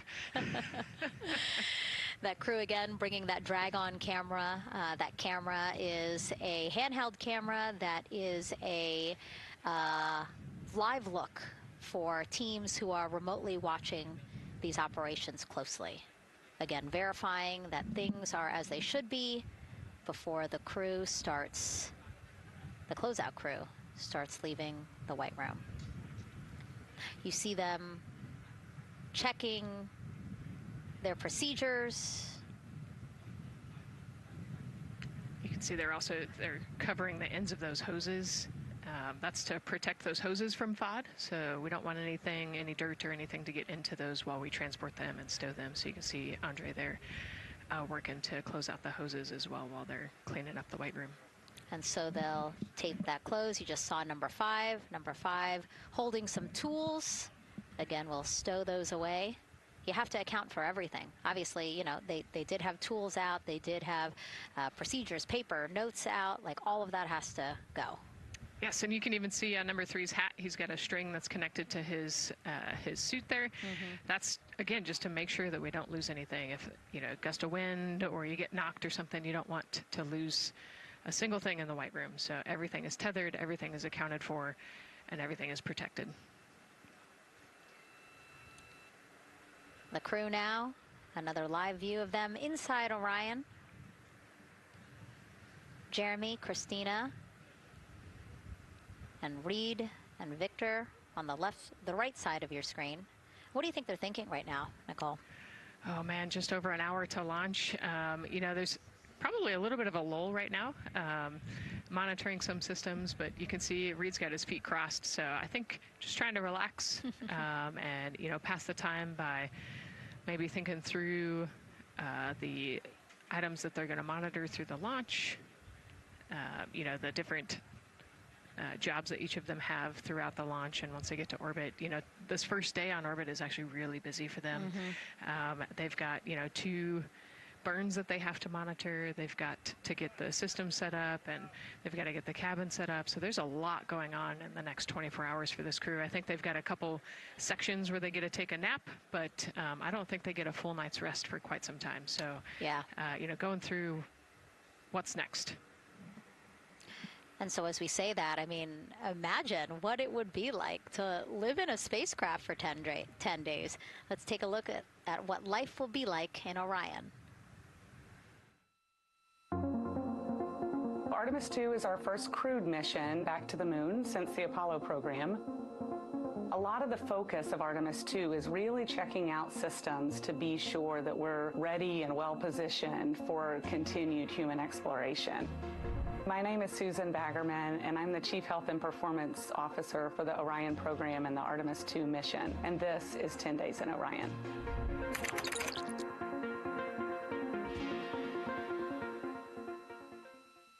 For this mission, the crew will launch in the Orion spacecraft on top of the Space Launch System rocket, or the SLS rocket. Once they've launched and achieved orbit, they'll continue on checking out many of the different critical Orion systems, check out some of the critical medical systems, and be sure that we understand how the crew would do that successfully within the volume of Orion. We also have, of course, systems to feed the crew. They have a potable water dispenser that they'll check out. And then we also have a food warmer, kind of looks like a suitcase that the crew can use to heat their food. They're also going to check out the flight wheel system. We'll have the crew perform some initial exercises. Part of that is to ensure that the flight wheel is actually working, but part of it is actually to be sure that our environmental control systems are actually working. For sleeping, the crew will sleep in sleeping bags. Some crew members like to be very tightly bound up, and some like to float very free. They'll use the toilet for the first time and be sure that it's able to flush. While they're on their journey, they'll do some testing that they quickly don their suit just to be sure that we would be ready in the future for an emergency. They'll also check out our radiation shelter. If we were to have a solar particle event, we would be asking them to take stowage out of the stowage bay and put it in some specific locations on the vehicle, basically for it to serve as shielding.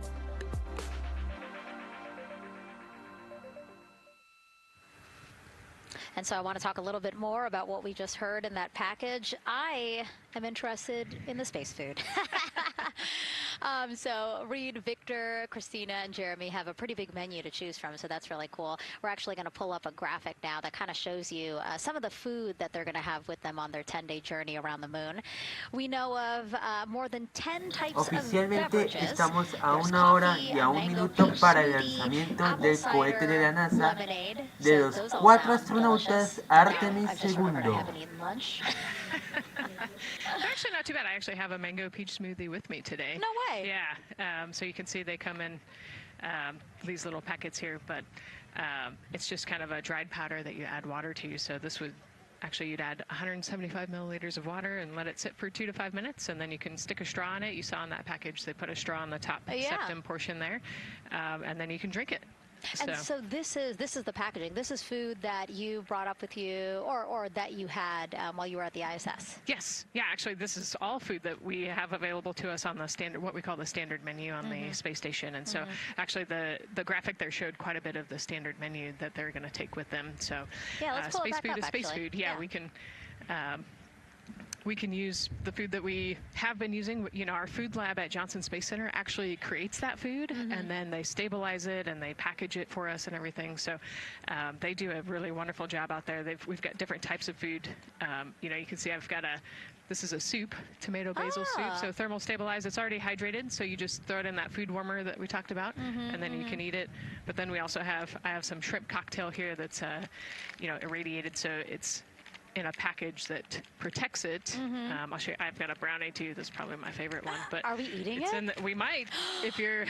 Yes. Look, see, they want us to eat. I don't know what happened, but it worked out. Yeah. With what we were saying here. So it's in an outer package to help protect it against, you know, radiation, and then it's in this inner package. And so this cosmic brownie, actually, the trick, Anne McLean, my crewmate, taught me. The trick is you got to put this in the food warmer and get it nice and warm, and then you can get it. But so what we do is we just take scissors and you open it up, and then it comes right out. So these brownies are nice because they don't have a ton of crumbs, and so you can actually just eat it pretty easily in space. You know, if you imagine, that would not happen in space. It would not fall. But yeah, so we've got all sorts of things that you can actually eat. The menu's pretty good and pretty diverse on the space station, and then as you saw, pretty diverse for Orion. Nice. Yeah, that's amazing. And again, here's a look at the crowd that's starting to Se acercan las emociones, porque oficialmente ya estamos a 58 minutos para ver el lanzamiento del cohete de Artemis II del Centro Espacial de Kennedy, en el cohete de la NASA. We haven't taken some of those for a while. You put that brownie away, Nicole, or I'm going to steal it. Nicole, we have another celebrity who submitted a question. Let's take a look. Okay. A quick question for the Artemis crew. What food from Earth would you bring with you into space? And why would it be lasagna? Because that's the greatest food.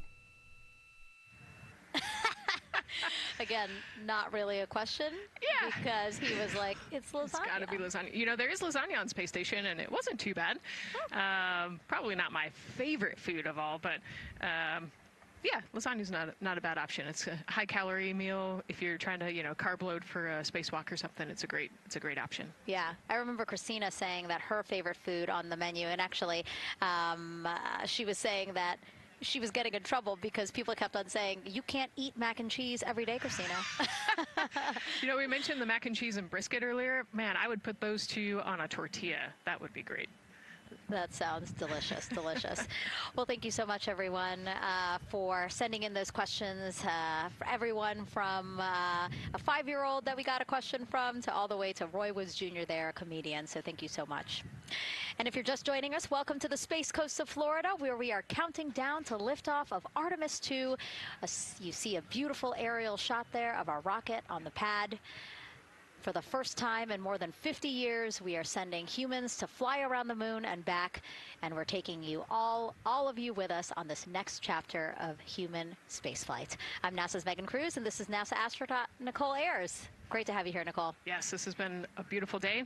Excited. We're continuing to march towards this launch. Yeah, and if all goes as planned, this crew could travel farther from Earth than any other humans before them and see parts of the moon no one has ever laid eyes on. How exciting. Yes. Exciting is an understatement, I think. That's true. We're going to see the far side of the moon for the first time by humans in a long time. It's important. And as the crowd again builds behind us, more activity that you're seeing here at the Kennedy Space Center press site. We also have a ton of people gathering around the world to watch this history-making moment. So let's take a look at those watch parties now. Oh. That crowd has grown. We checked with them probably like 30 minutes ago, and it was half that. But again, as we get closer and closer to launch, we are seeing more and more people gather together, wanting to experience this together and not just in a vacuum at home, you know? Yes, this is so exciting. Look at all of those people. Man. And now here we are back in Seattle, the Museum of Flight. Again, people gathered there to show their kid. We see someone walking in the second row there. His first crewed launch to the moon. How exciting. That is exciting. Hello, everyone. Woo. Oh, that's so great. And now let's get you up to speed on what's happened so far. Again, we are now within an hour of the opening of our launch window. So what has been happening so far today? Well, a lot. After waking up and grabbing a bite to eat, our Artemis II crew suited up inside the historic crew quarters, a tradition that dates back decades. Teams helped them into their custom Orion crew survival suits, and just like other crews before them, they gathered around the table for a card game to pass the time, but to also burn off any lingering bad luck before they walked in the footsteps of every NASA astronaut launching from Kennedy Space Center since Apollo 7 in 1968. They walked outside the Neil Armstrong Operations and Checkout Building to greet a crowd of family, friends, supporters before getting into their Astrovan for their security-escorted ride out to historic Launch Complex 39B. They got a close-up look at the SLS rocket, then walked across the crew access arm and climbed one by one inside their Orion spacecraft. After that, teams conducted final checks with the crew before closing both hatches, the crew module hatch, as well as what you're seeing there, the launch abort system hatch. And now we are back live at the pad where the closeout crew is getting ready to leave the White Room. They are now tethered, Nicole, because they are about to move some pieces that connect the Orion spacecraft to the White Room, correct? Yes, there's kind of what I would call a shroud. You can see them working that there. So it is actually connected, so that way the gap between the crew access arm and the crew module, and well, I guess that's the LAS there, is covered. But they're about to remove that so that the crew access arm is not connected to the rocket in any way, so that it can retract here in the next few minutes. And for how we're looking with the launch countdown milestones, let's go to Daryl Nail in the Launch Control Center. All right, thank you very much, Megan. And as you can see there, the finishing touches, as you've been talking about, to the LAS, which brings me to that subject, because we currently are hearing the launch team is working an issue that was reported out with the LAS. At least there's an issue apparently with a battery on the LAS. The engineer who is in charge of the launch abort system, sits on console here, reported that a temperature for one of the two LAS batteries is out of range.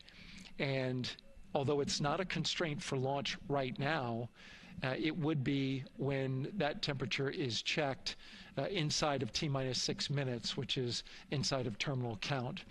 So right now the team is working some troubleshooting on this issue. Going to follow, of course, along closely with what they learn. But again, a battery temp for one of the two batteries on the LAS is out of spec, and the team is working to understand, first of all, whether or not this may be a sensor issue, or is there an issue with the battery itself. So again, looking into it, troubleshooting and researching as we speak. With regards to the weather, we did get some good news there. Launch Weather Officer Mark Berger reporting to the launch director that the weather chances have now improved for the window. We are up to 90% go, which is great news. Again, 90% go. That is up from the 80% that we started when we had the first weather forecasts come out officially 3 days ago. And so that is great. And for anybody who's here in the launch area knows that is certainly viewable. They can see that by just looking up. So we're getting some good clearing as forecast. And then just a reminder for those people who are watching the launch from the nearby area that if you're watching on an internet-enabled device, just remember that there may be a little bit of a delay. Can't tell you how much of a delay, but since it's on an internet device, sometimes this broadcast might be a little behind what you're actually seeing. So just keep that in mind as you are watching. Don't wait till the last second to run outside if you're inside your RV or your camper or your house. That's the latest here from the firing room. Of course, we'll keep track of that last battery issue. We'll send it back now to Megan and Nicole at the host desk. Two of them there had to be tethered to the inside of the white room, because obviously now we have detached the white room from the Orion spacecraft. Yes, that view is quite something. Yeah, spectacular. Yep. Oh, no, I'm sorry. I forgot. Nicole's scared of heights. An astronaut afraid of heights is actually not uncommon, as we've learned today. But yes, so obviously, again, things proceeding as we march closer to the opening of our 2-hour launch window at 6:24 p.m. Eastern Time. Again, the closeout crew just finishing up those last couple of things they have to do before leaving the white room and then leaving the pad, leaving only the 4 Artemis 2 crew members inside the spacecraft by themselves at the pad. Yeah, and then we'll be curious to follow the battery issue on the LAS as well. I think sometimes it's just a sensor issue, sometimes it's a battery issue. So hopefully they figure that out quickly. Mm-hmm. And so if we can take a shot of the crew inside the capsule, if one's available, why don't we talk a little bit more about each of them? So we have Artemis 2 Commander Reed Wiseman, Baltimore native, and he's actually, you see his feet in that shot there from inside Orion. He's been in space once before as flight engineer for Expedition 41 aboard the International Space Station from May through November 2014. During the 165-day mission, Reed and his crewmates completed more than 300 science experiments in areas like human physiology, medicine, physical science, earth science, as well as astrophysics. They actually set a milestone for station science by completing a record 82 research hours in a single week. He also served as chief of NASA's astronaut office from December 2020 to December 2022. His 2 daughters were out to wave goodbye to him as he made his way to the launch pad. And again, there's Reed's feet. Reed is the one sitting in the seat to the right, closest to our camera there. So looks like he's relaxed by the body language of his feet. Yeah, I think they're kind of in a holding pattern, if you will, or a waiting period. So it makes sense that he's a little bit relaxed. He's also kind of just a relaxed person in general. He's wicked smart, but has a demeanor that keeps everybody calm. And so I think we're seeing that here today. And so in this shot, Reed is the one sitting on the left, and to his right, Artemis 2 pilot Victor Glover. NASA selected the California native as an astronaut in 2013, and at the time he was actually serving as a legislative fellow in the United States Senate. His first trip to space, November 2020, pilot of NASA's SpaceX Crew 1 mission. That was the first operational mission of NASA's Commercial Crew program, which resumed launching American rockets from American soil to the International Space Station since the end of the shuttle program. Victor is a U.S. Navy captain and naval aviator who served as a test pilot, racking up more than 3,500 flight hours in more than 40 different aircraft. So again, he probably feels pretty at home in the pilot seat of Artemis 2. Yeah, I think he does. He got to say goodbye to his wife and 4 kids. Again, those were the family that he had here at Kennedy Space Center before the 4 of them drove out to the pad. Yeah, and you can see there, we talked about Victor's energy earlier, and you can see him working through, pushing some buttons on the displays. Looked like he was pulling up a procedure, so he's following along and ready to go, looks like.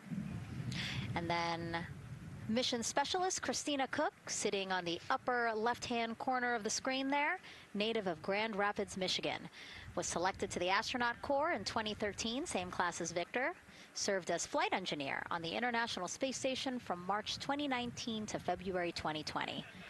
During that time, she set a record for the longest single spaceflight by a woman with a total of 328 consecutive days in space. How cool. She also participated in the first ever all-female spacewalk. And before becoming an astronaut, Christina helped build space science instruments and led scientific fieldwork in some of the most remote environments on the planet. Her hobbies include surfing, rock climbing, and community CDR, service, yoga, and photography. Go ahead, NCD.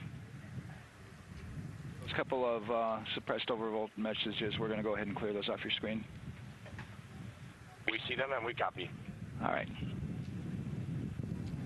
NASA test director. We're still working here, trying to get through everything. So we're getting close, and then trying to talk that other issue that we just picked up a little bit ago. But I think work-wise, we're doing really well. Sounds good, NCD. We're doing great on board. Glad to hear it. NASA test director giving an update to the crew. Some messages flashed on their displays. Just wanted to say that they didn't have to worry about that. We're going to clear that. And that also just reassuring the crew, again, that they are tracking and working the issue with the launch abort system battery. Yeah. All right. And then first-time flyer, Canadian Space Agency astronaut Jeremy Hansen will fly to the moon as mission specialist on the Artemis II mission. The London, Ontario native selected as an astronaut in 2009. After that, he worked as Capcom at NASA's Mission Control Center in Houston. Capcom stands for Capsule Communicator and is the sole direct voice communicating with astronauts while in space. Jeremy also participated in training exercises, really cool ones like living on the ocean floor off the coast of Florida to simulate deep space exploration for a week. In 2017, he became the first Canadian to lead a NASA astronaut class. He also enjoys getting out on a sailboat, rock climbing, and mountain biking. He has a wife and 3 children. And he's the one that you see bottom left-hand corner of your screen. I know, I'm trying to see what he's doing there. Christina's looking too. And so there is your Artemis II crew inside the Orion spacecraft. And this is actually the 7th time NASA astronauts will launch on a new NASA spacecraft designed for crew. And if you're wondering about the first 6 crewed test flights, here they are.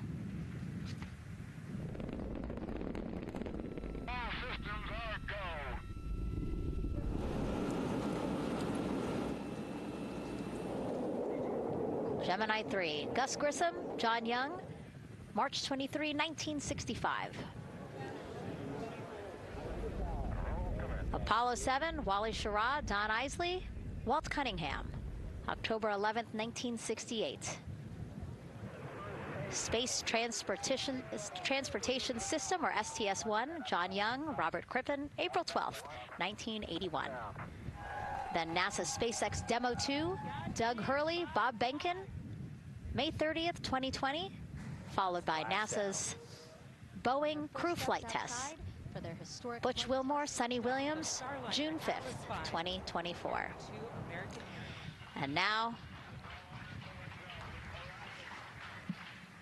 Artemis II with Reed, Victor, Christina, and Jeremy. It is really surprising, honestly, to hear that through all these decades, through all these launches we've had, this is only our 7th new vehicle that we're testing for crew. Yeah, you know, we have so many different missions that we think about and we talk about, but really 7 vehicles that we've tested and that we're flying. You know, I like to think of spaceflight really as a permanent test, right? We have, you know, hundreds of missions or so. You know, an airplane that gets tested and then flown has thousands of data points. And so really spaceflight is always going to be in the test field. And I think it's important to remember that, especially as we put humans on rockets that we never have before, or for the 7th time we start a new vehicle and a new mission. Just getting word now that White Room closeouts are complete, and so the closeout crew is preparing to leave the pad. It's exciting stuff. We are making good time, and the closeout crew is doing really well.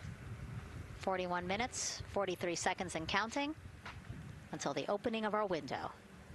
And Artemis 2 is a 10-day mission that will send the 4-person crew on a journey around the moon and back to Earth. It will be a critical step towards future lunar and Mars missions.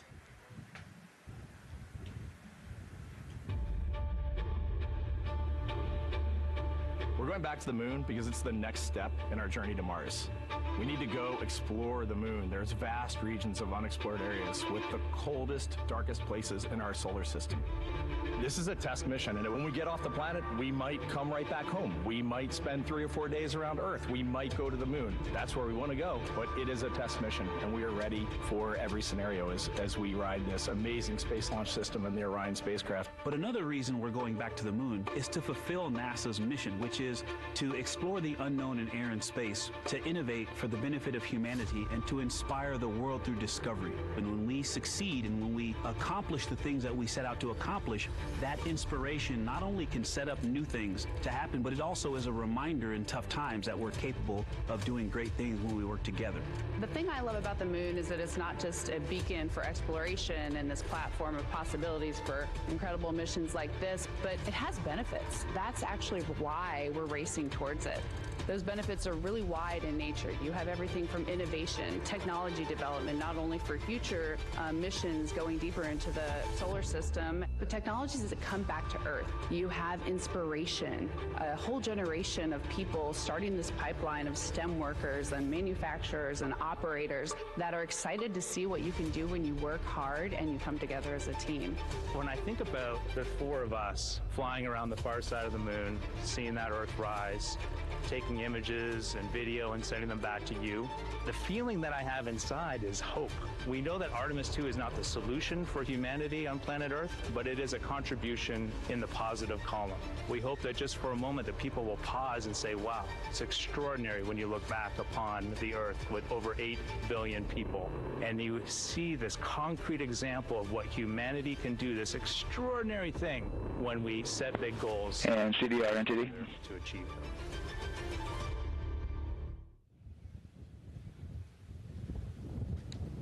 And so Mission Control Houston will control the flight of Orion after a liftoff here at Kennedy Space Center.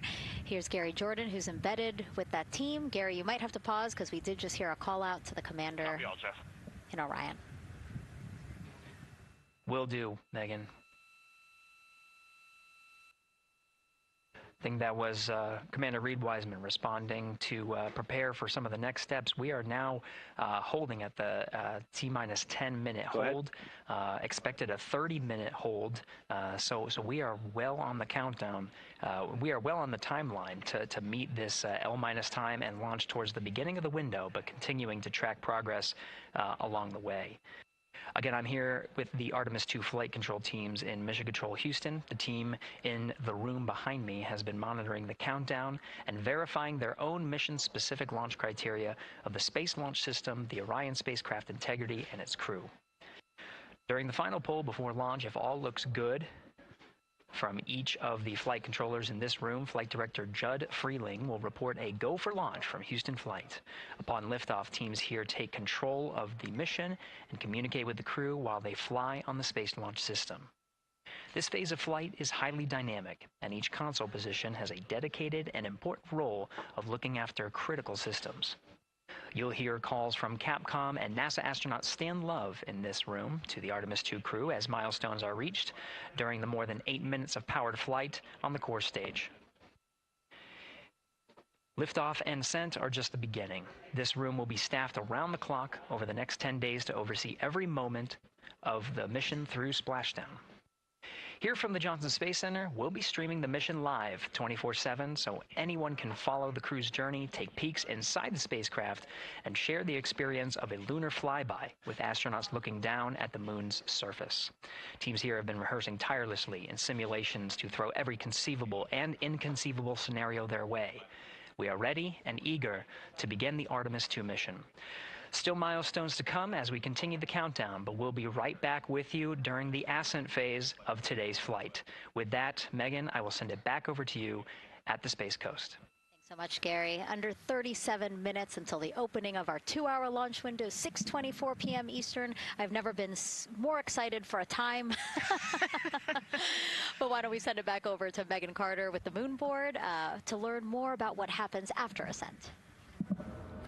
Absolutely. I am definitely also getting excited. Things feel like they're starting to pick up a little pace here. A lot is about to happen within the first 10 minutes of launch, but what happens after those first 10 minutes? Let me take you over here to my mission map so we can kind of jump ahead and let me explain a few things. So, our main engine cutoff is going to stand for MECO, and that is essentially where the rocket's job is done, and it is then going to turn the propulsion duties over to our ICPS. That stands for Interim Cryogenic Propulsion Stage. Don't try and say that too many times fast, but the ICPS is going to be right here, and that's our in-space propulsion. About 50 minutes into, after about 50 minutes into launch, it is going to conduct that first burn, and that's going to be the perigee raise maneuver. Essentially what that is going to do is going to raise the spacecraft from a lowest point of Earth just a little bit higher into space, and then they are going to conduct that nice path that's going to set them on that nice circular path around the Earth. That's when they're going to start to be able to really check out the spacecraft. The Orion spacecraft is going to be able to, like we've talked about, be maneuvered by the crew. They're going to check out those life support systems, and communication checkout's going to be vital at that point as well, obviously. Then they will be conducting that another burn, and that's going to raise them just a little bit higher again, and then they will it'll be about time for the ICPS to separate, and they will start another lap around the Earth as well. Now, the ICPS, but even after it separates, its job will not be done because they will have the opportunity to conduct something called the Proximity Operations Demonstration. And this is going to be really important for our future lunar missions because the ICPS actually has a target on it, and the crew is going to have the opportunity to manually maneuver these spacecraft like we've mentioned and practice those docking maneuvers. Now, obviously, they will not be docking for this mission, but that is, again, going to be critical for those lunar missions in the future. Now, all right, after that ICPS has separated and they've done that second lap, they're going to conduct 2 more burns. And what these burns are going to do is set them up to the high enough orbit and a fast enough speed in order to conduct the translunar injection. This is going to be that critical moment and that critical milestone where they are going to produce about 6,000 pounds of thrust. And this is that point that is going to take them out of low Earth orbit into deep space, and it's going to set them on that nice path towards that lunar flyby. And I know we have talked a little bit about why this could be a record-breaking flyby and journey to the moon. And with that, I'm going to turn it back over to Megan so she can tell us just why. Yeah, she's talking about the distance record set by the Apollo 13 astronauts in 1970.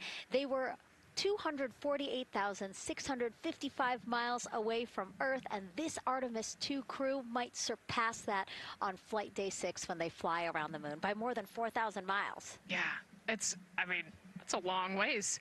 It's tough to fathom 250,000 miles from Earth, right? I mean, space, the space station is only 250 miles, and so we're going, I don't want to do the public math, but we're going much further than that. But it's important, right? Because we want to get back to the moon. We want to see the surface. We want to see the far side of the moon. And the way we do that is by breaking distance records. Yeah, and the exact distance record depends on exactly when they launch, like the time, the day. So we'll learn more as we go into this 10-day mission with the Artemis 2 crew.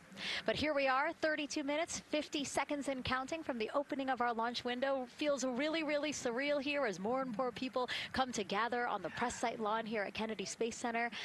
Why don't we take a look at this video that we have here? Some familiar faces who wanted to wish our Artemis 2 crew a safe journey. Reed, Victor, Christina, and Jeremy, you are the real deal. You're flying to the moon for all of us, and we are in awe. You're the true heroes. You are not just astronauts. You are pioneers, venturing deeper into the unknown. But you are not alone. We will be all cheering you on from planet Earth. Hey, I'm Victor Wembanyama, and I play basketball in the NBA. But I'm not only interested in shooting hoops. I'm also interested in shooting stars, dark matter, and all other types of astronomical phenomenon. And to the Artemis 2 astronauts who are shooting for the moon, I wish them good luck and Godspeed. Hi everybody, I'm Ryan Gosling and I play a biologist who goes to space to save the planet in the film Project Hail Mary. But the Artemis 2 astronauts are going to space for real and they will travel farther from Earth than any humans in history. Sending all our best wishes to the Artemis 2 crew. I just want to say how proud I am of each of you and how inspired you make me. But it's not just about me. Your mission is going to inspire future generations of scientists, engineers, athletes, and dreamers to do something that they never thought possible. Hey, it's Roy Wood Jr., and I want to wish the Artemis 2 crew a happy and safe journey to the moon, well, around the moon, to go around. I know what you're doing. You got to look for a parking space. This is to go around the moon, make sure it's somewhere to park, and then you park journey. Good luck. It's actually a really good way to explain what how this mission builds. Again, we are hoping to land astronauts on the surface of the moon in maybe 2 years. So yes, we are looking around the moon on this lunar flyby mission to see where we might park. Thank you, Roy Wood Jr. Okay, and as we look at this live view of the rocket on the pad, there is a spectacular place here at Kennedy Space Center to watch launch from, and that's the Banana Creek viewing area. Why don't we go back there where the crowd is excited, and Leah has the best assignment ever, talking to people who are super excited about being here for Artemis 2. Oh my gosh, Megan, you talk about the excitement being palpable. I'm telling you, everybody here on pins and needles as we get just about half an hour away from launch. I've been walking around talking to people, and I'm just struck again and again by how many people are here from across the agency. I want to introduce you to just a small portion of the people across NASA who have been supporting this mission. Patty Ortiz, NASA Armstrong Flight Research Center, Orion Program. Orion. Kathy Graves, Glenn Research Center, Office of STEM Engagement. David Alexander, NASA Glenn Research Center, Office of STEM Engagement.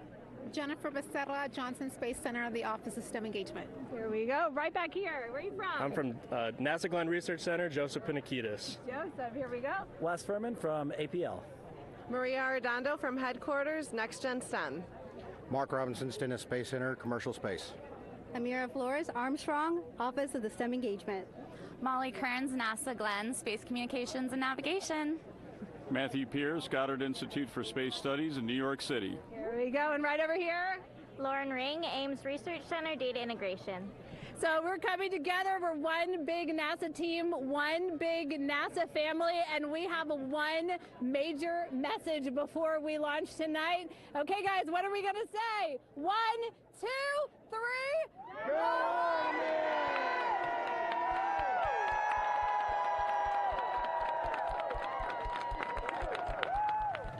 Oh my gosh, that made me so emotional. That was so inspiring to see. I mean, wow, yeah, that was great. I mean, just to hear everybody say their position, what they're doing to support this mission is amazing, and I'm sure this was something that really rang true and resonated with NASA's Administrator Jared Isaacman, again, to see the workforce come together to do the work and then to be here for launch. So why don't we actually go over to him now with our Jasmine Hopkins at one of our other viewing locations. All right, Megan, thank you so much. The energy here on the balcony is honestly becoming electric as we get so close to launch, and now we are thrilled to welcome NASA Administrator Jared Isaacman. Jared, we're really entering a golden age of exploration. How will Artemis 2 set the pace for the coming years? Well, I mean, Artemis 2 is the opening act, right? This is the test mission. This is getting very comfortable with the SLS rocket, the Orion spacecraft. No humans have ever flown on this before, right? And we're going to put it through its paces. We'll go into Earth orbit for a little bit, make sure Orion's doing okay, and then we are sending them, right? We're going to send them farther into space than any humans might have gone before, 250,000 miles away, and it's going to set up for the subsequent missions. That's why we're going into the golden age of science and discovery right now, because you're going to see a moon rocket launch in 2027 when we do our testing with the lander. We're going to go for the landing on Artemis 4 in 2028. And in parallel, we're going to build the moon base, right? And that is going to be filled with science discovery and tech demonstrations that's going to support the enduring presence we're trying to create on the surface. Absolutely. So honestly, history-making years ahead of us, you know, with Artemis 3 and 4. But first is Artemis 2. What will be our single greatest takeaway from this mission? Well, I'll tell you, I mean, after ignition, to me, the moment that I'm going to be most excited for is splashdown. And there's no question about that. Good shoots coming down off the West Coast. But look, I think the takeaway from this is gaining extreme comfort in the Orion spacecraft, right? I mean, this is very different than what we've done for more than a half century, right? I mean, the velocities that spacecraft is going to re-enter at, it's going to be new territory for us. We want to get our arms around that completely. So I would say the performance of SLS plus Orion is everything on this one. We want to make sure we do it in as a safe way as we possibly can, understanding what we are undertaking right here, bring our crew back, learn as much as we can from the vehicle, set up for Artemis 3 in 2027. Right. And Administrator, we've actually had a pretty young audience today here, some kids running around the balcony. How do you hope Artemis 2 inspires that next generation? You know, I talk about this all the time. Like, you know, one of our overarching KPIs that we should always be tracking is the number of people living and working in space. Well, you know what's another strong number 2 on that one?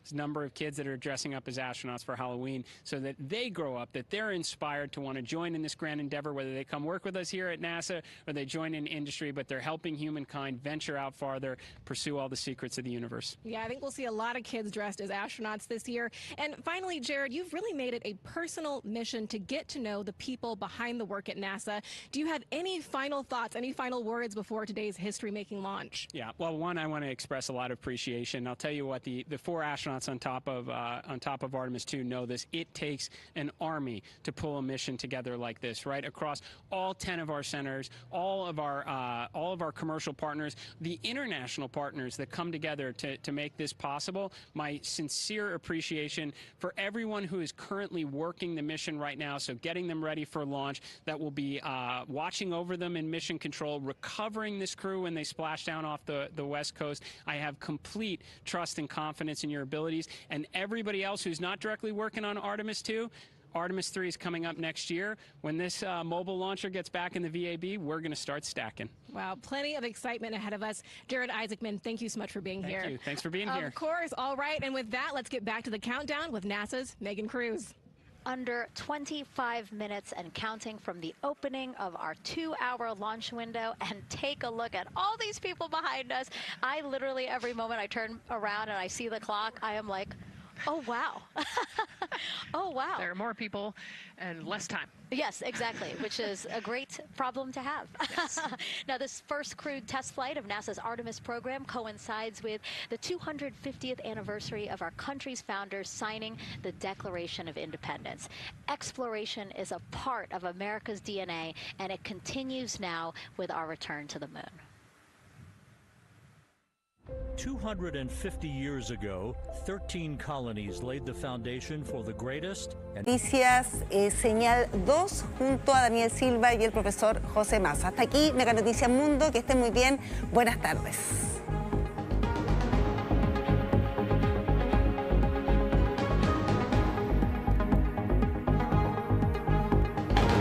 Mega Noticias Mundo.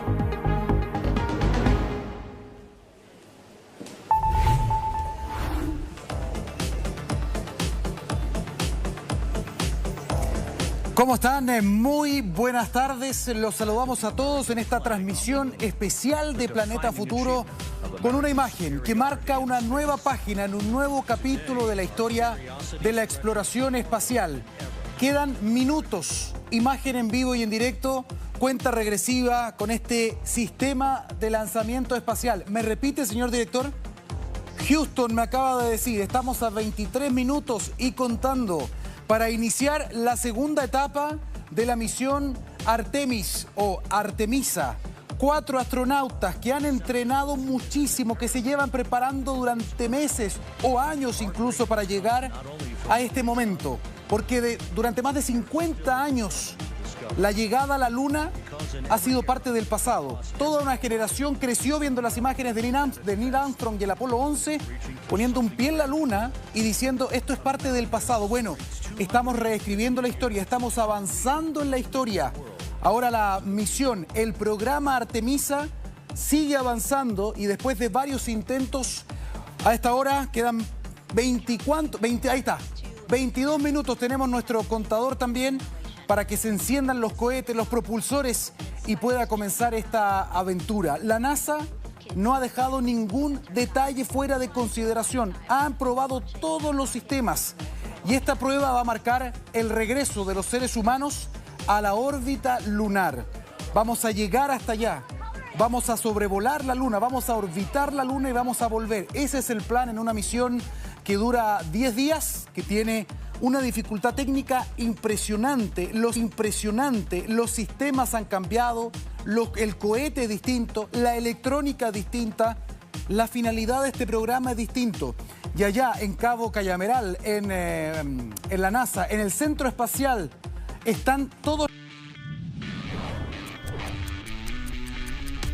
Cuando miramos al cielo y vemos un cúmulo blanco con forma o apariencia de algodón, estamos viendo una nube.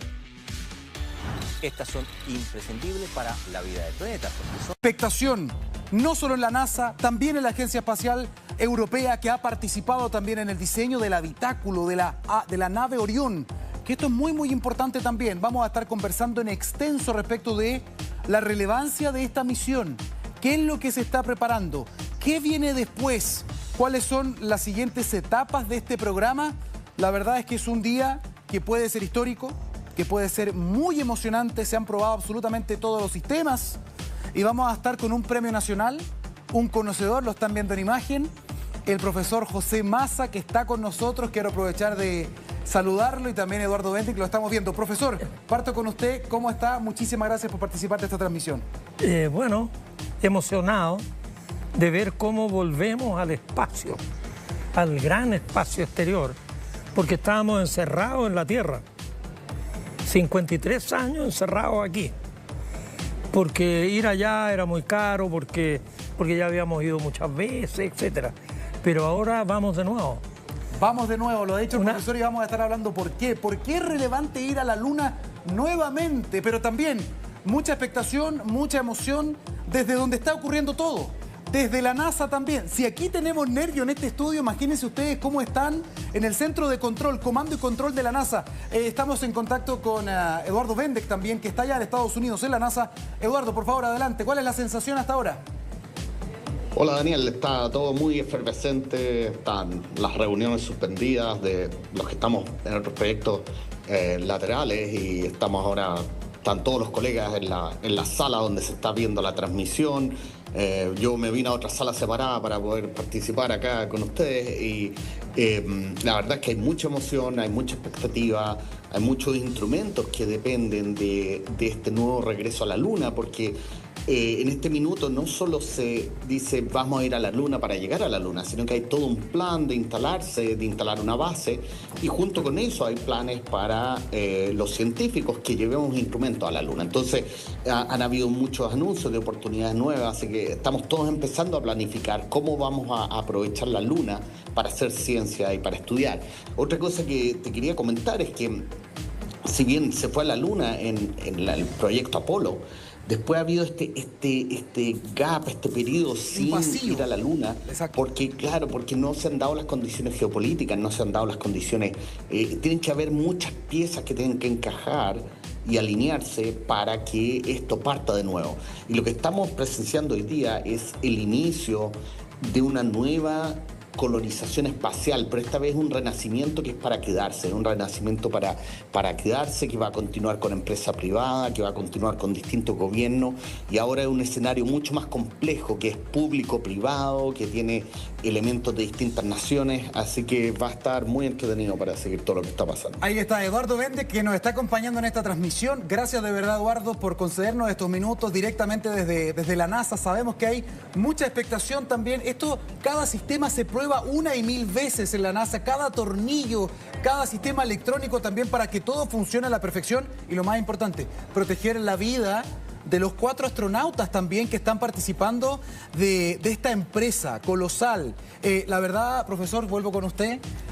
Estoy muy emocionado, además, como periodista también, me gustan mucho estos temas, periodista científico.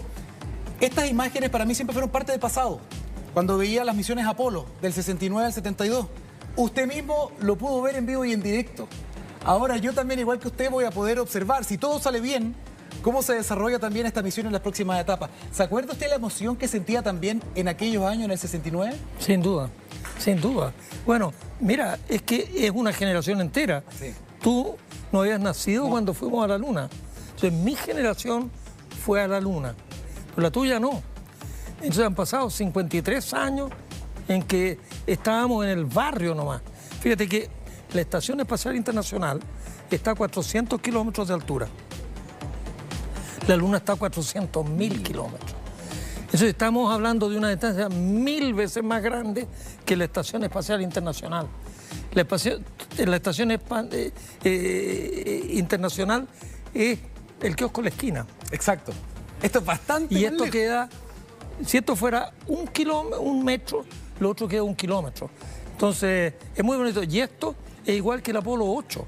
El Apolo 8, que fue en diciembre del año 68, fueron 3 muchachos, se dieron una vuelta para mostrar que era todo. Puesto que hay una noticia, están dando noticias, en vez de estar dando la cuenta regresiva original, se va a cambiar a otro canal de transmisión en vivo. Ahora vamos con 4 tripulantes. En Artemis 1 también ya la probaron ya los primeros sistemas también, esta misma misión, esta misma cápsula Orión, el mismo cohete también, y ahora viene la segunda parte.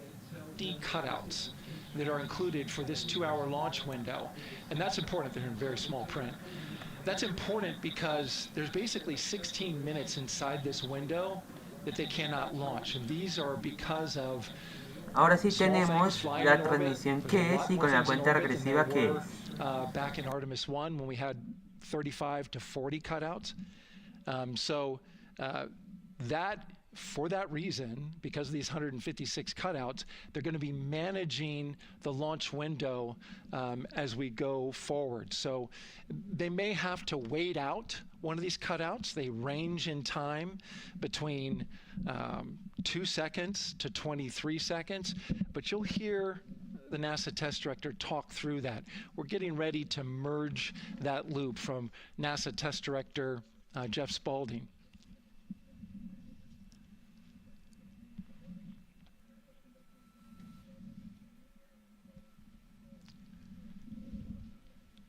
And so now I'm listening to the launch team get ready to merge their operational channel.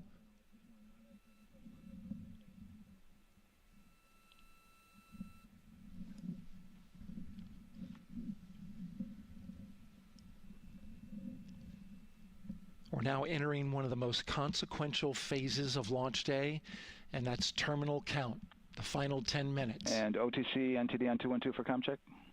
Good comm. How me? I hear you the same. STC? 2. GTC? GTC is on 212. All right, copy that. NASA Test Director Jeff Spaulding confirming communications with his team.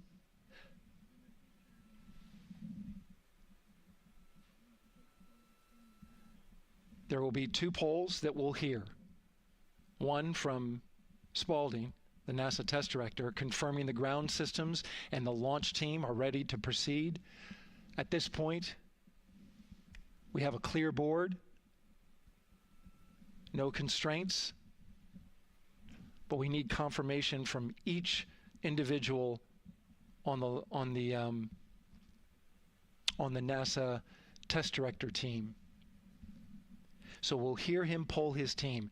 The other poll that we're waiting for is the poll from Launch Director Charlie Blackwell Thompson, who will take that final status from NASA management before giving the go to come out of a hold. And you're seeing the clock count down at L minus 12 minutes.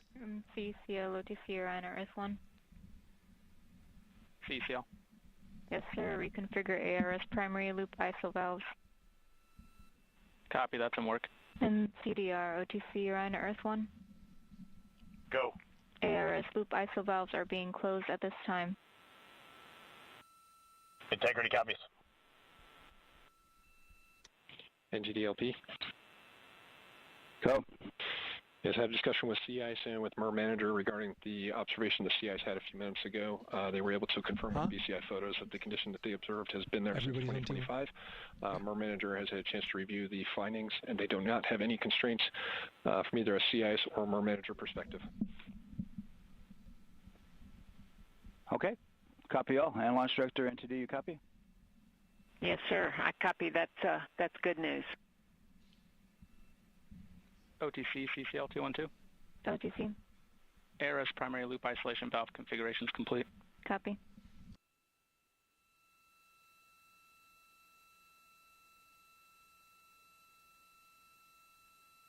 And CGLS NTD, cancel pending, please. GLS copies, and that's complete. All right, and for all personnel, we got a little bit more work to do before we pick up the clock, and we're about a little over a minute from getting to T-minus 10 minutes, but we've canceled the resume time there, and then we'll pick it up after we get through all of our work and anything else that we need to do to get through the remainder of counts. So we'll continue working that to get to our T0 today. So when we get to about 50 seconds from now, we'll extend that hold. CVSE OTC. CVSE. 400-290, looking to verify that we are configured for ascent. Yep, give me about 2 more minutes. I'm going to start CMA2 streaming. Copy. NTD COSE hold requested. Copy that. I have an LCC violation of O-CT-004, S-band transponder anomaly. This was a transient LCC violation, so transponder 1 had a demodulated SNR estimate that went down to 2 dBm when it should have been between 10 and 13. It is now back up to 12, but we did lose that for just a moment. It does not appear that we lost our bit sync or carrier lock, which would be indicative that we lost our lock with the vehicle. So at this point, recommendation would still be go. However, we do have a pre-planned contingency procedure if we want to look at that. But again, this is transient, so we're back in a nominal range. All right, let's see, LPE NTD. Yeah, we're not seeing that hit. So I guess the question for COSE, was that less than 3 samples? Was that below our persistence? Stand by, let me look. It did look like it did persist for several seconds on mine, but let me take a look at the number of samples. Could I get a repeat on the affected LCC, please? Yes, ma'am. That's going to be O-CT-004. Thank you.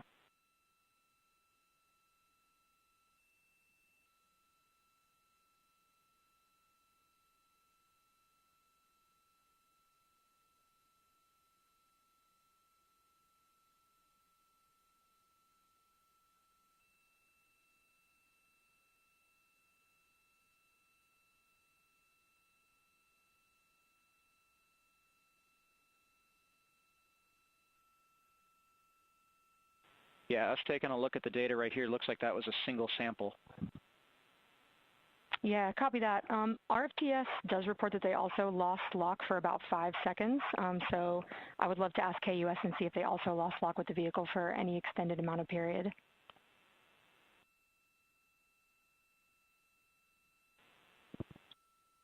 And COSE, while we're doing that, these are 1/10 hertz measurements, correct? So we would have had to lose it for over 10 seconds to get a second sample? Yes, sir, that's correct. It is 1/10 hertz. Yeah, so from our perspective, the allowance is effectively up to 30 seconds, up to 3 samples based on the 1/10 hertz. This is not an LCC violation, I believe. Yes, sir. I would agree with that at this point. Copy that. We're checking with KUS on 232. I don't think they have 212 access. We're trying to verify, but it sounds like they have a loss of lock as well. About 2 seconds. Okay. And I guess for both KUS and COSE, do we have lock now? That's affirmed. We do have lock for COSE.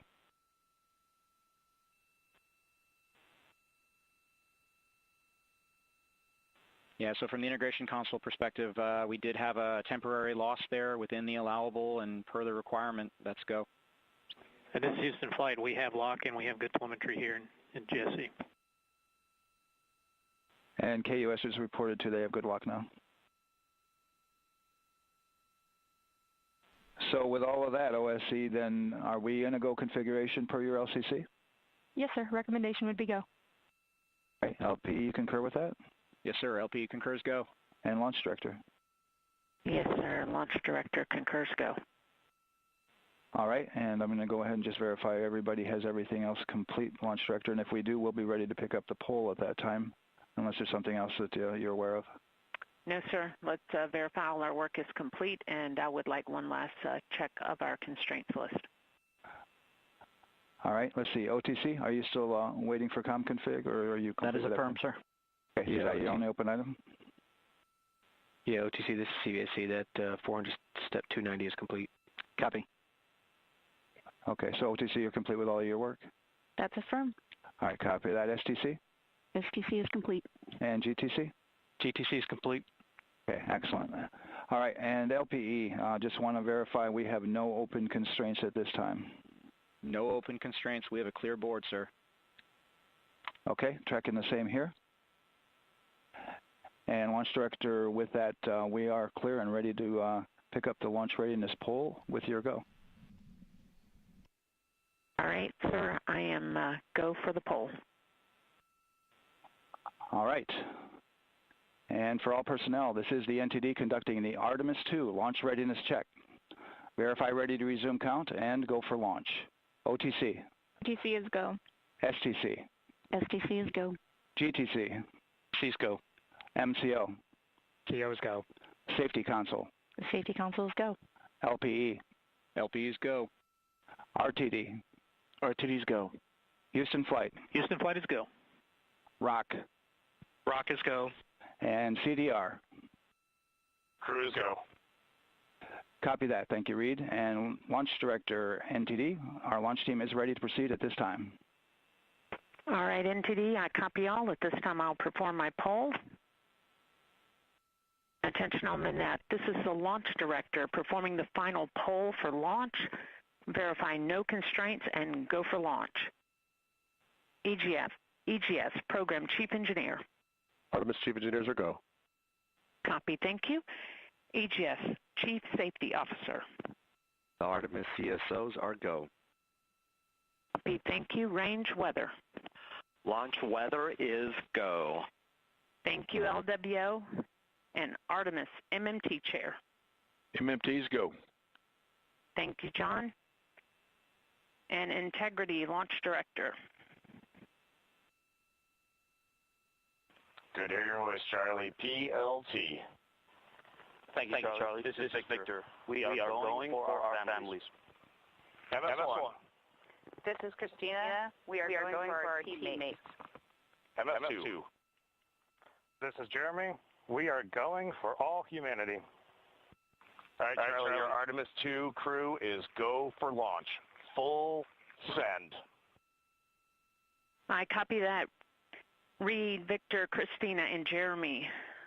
On this historic mission, you take with you the heart of this Artemis team, the daring spirit of the American people and our partners across the globe, and the hopes and dreams of a new generation. Good luck. Godspeed, Artemis II. Let's go.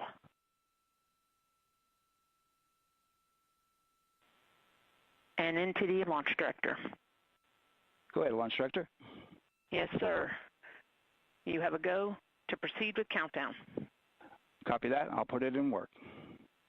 CDR, NTD. Go. Gear risers and initiate short purge per your EPROC 10.1.1, steps 8 and 9. 10.1.1, 8 and 9 going to work. Copy. CVSC, NTD. Start and verify recordings of our Orion cameras. Copy. Okay. Well, there you heard it.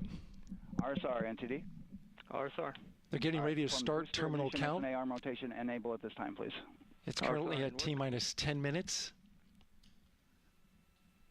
Once we wrap up this last bit of work. SNA arm rotation enable complete. We're going to start that clock. Copy that. Thank you. Integrity crew, close and lock visors.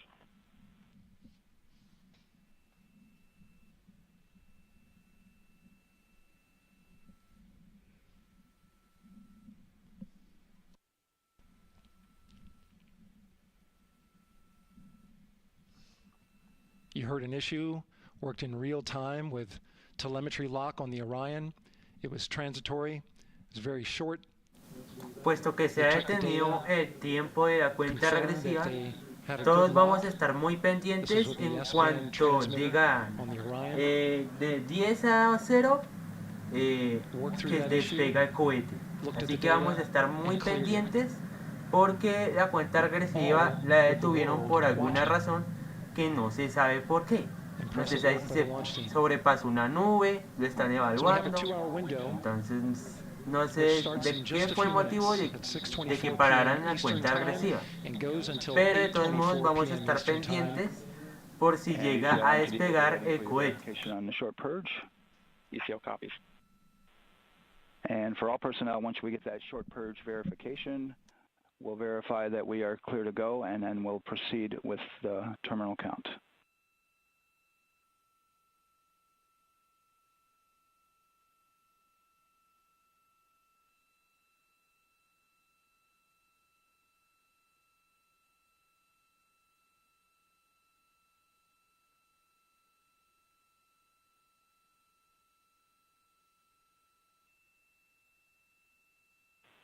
ECL time estimate?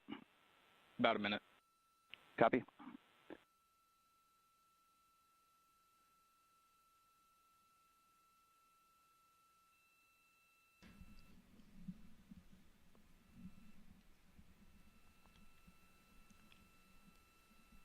So we're going into the launch window, but not by much, it looks like.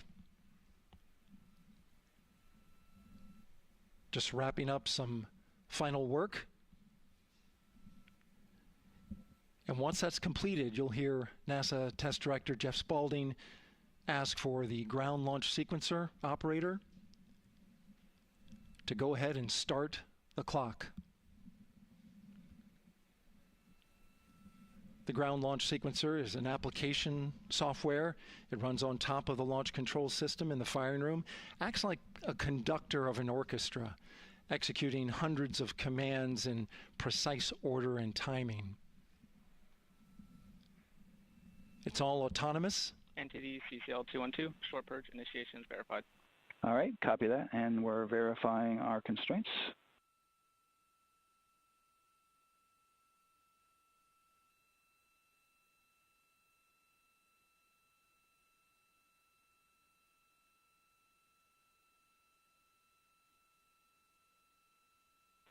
All right, and we're clear from cutouts. And with that, we're going to resume the clock momentarily. And CGLS, you can resume the clock on your mark. GLS copies. 3, 2, 1, mark. GLS mainline has been initiated. T-minus 10 minutes and counting.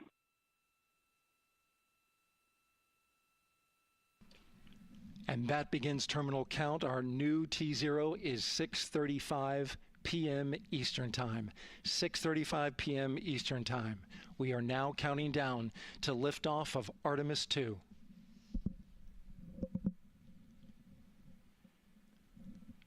From now on, you're going to hear two voices on the loops. Al fin fue un chequeo de una evaluación a ver si se están verificando si se podía despegar o no, pero ya se ha rehabilitado la cuenta regresiva con la cual ya no aparece en la pantalla, sino aparece ahí lejos del cohete y la cuenta regresiva pues proyectándose en una pantallita como ustedes están viendo ahí. Así que muy atentos porque ya se viene el despegue. 22:35:12. Affirm. There you heard confirmation of the exact T0, 6:35 and 12 seconds p.m. Eastern Time. Again, our T0 is 6:35 and 12 seconds p.m. Eastern Time. But as I was saying, there's no launch button. This is autonomous, But there is a button that keeps you from launching, and that button allows the GLS operator to pause the countdown outside of terminal count and during terminal count and submit a hold to the next holding point. So the clock won't stop right away. If there's an issue, we'll go to the next stable holding point. This is how GLS configures the rocket and ground systems to a stable point where they can stop the countdown if that's needed. But right now, we are counting down. Our next big milestone, looking to retract the crew access arm. GLS is go for crew access arm retract. And there you see the crew access arm moving away.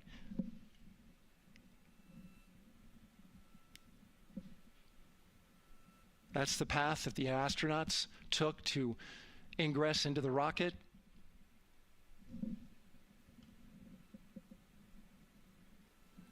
Until this point, that was their way off the pad if they needed to evacuate. But now with that arm retracting, the backup transitions to a launch abort system, and they'll begin arming that shortly.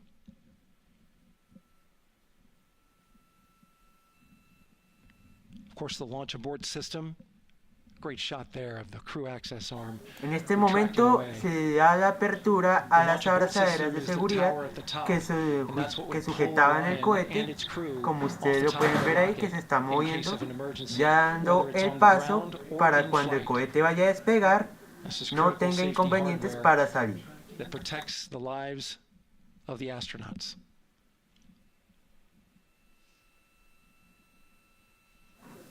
Estamos a nada más 6 minutos para que se haga el lanzamiento del cohete y del viaje a la Luna de los astronautas Artemis II del espacio central de Kennedy.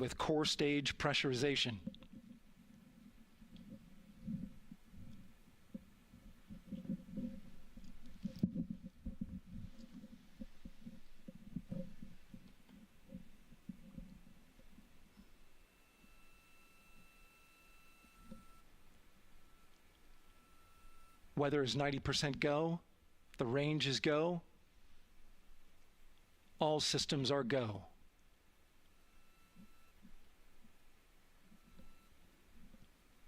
GLS is go for core stage tank pressurization.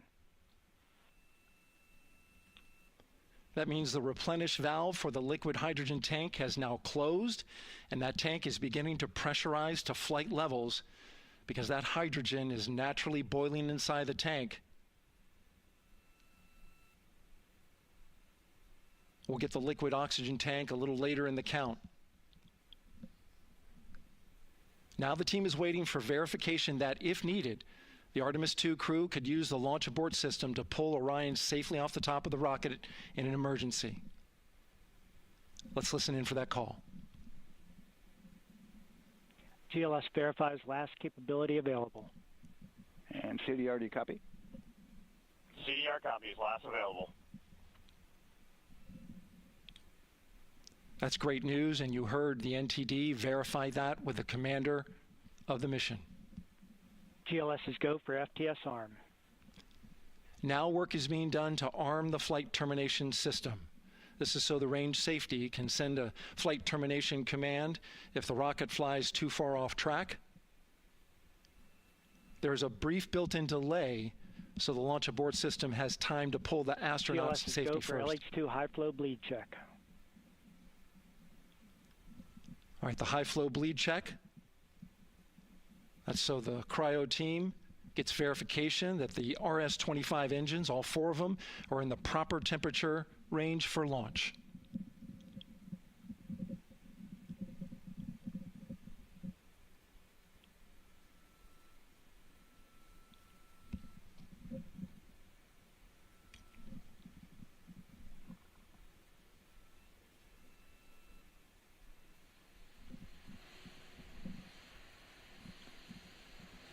GLS is go for core stage APU start.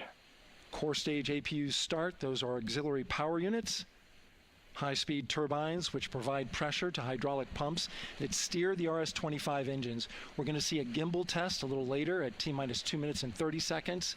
This is what allows that to happen.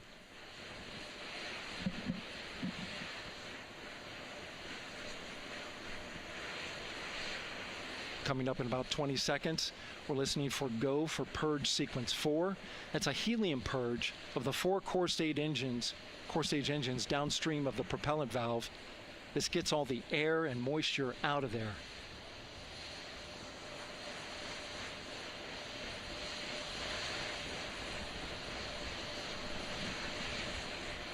GLS is go for purge sequence 4. Moving through the milestones. All is looking good.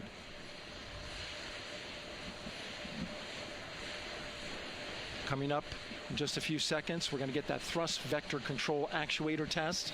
En este momento podemos ver que ya se apagó el humo de calentamiento de los cohetes que van a propulsar al gran cohete para el viaje a la luna. Y como podemos ver ahí en la parte de abajo, ya están preparando todo para despegar.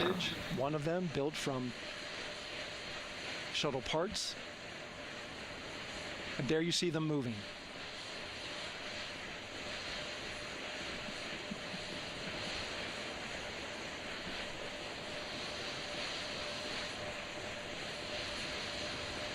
Now we're going to start moving the power from both the upper stage and the lower stage of the rocket to internal, taking ground power away and now going to battery power. GLS is go for upper stage to internal power. Preparados para todos porque ya casi se viene la cuenta regresiva. CPS, and it's been switched to battery. Same milestone for the lower core stage coming up at T-minus 1 minute and 30 seconds.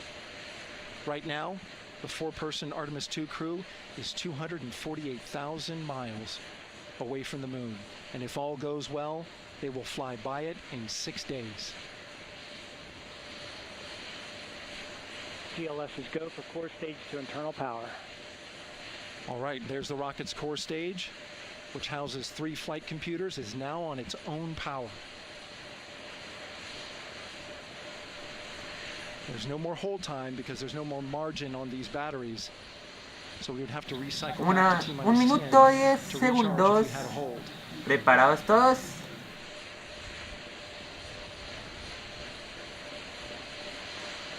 One minute. Right now, the rocket does not know what the T0 is, but coming up at T-minus 33 seconds, control shifts from the ground launch sequencer to the rocket's onboard autonomous launch sequencer, or ALS. The rocket will count itself down, but honor any holds that could come from the ground. Now, shortly after liftoff, Houston will take control of the rocket, and my colleague Gary Jordan will take over commentary. 30 segundos para el lanzamiento. The rocket is on its own. 4 brave explorers ready to ride the most powerful rocket NASA has ever launched. Sound suppression water is flowing. 15. And here we go. 10, 9, 10, 9, 8, 7, 6, 5, 4, 3, 2, 1, ¡despegue! The crew of Artemis 2 now bound for the moon. Humanity's next great voyage begins. Podemos ver cómo ya ha despegado el cohete para el viaje a la luna. Ya va en camino a la luna.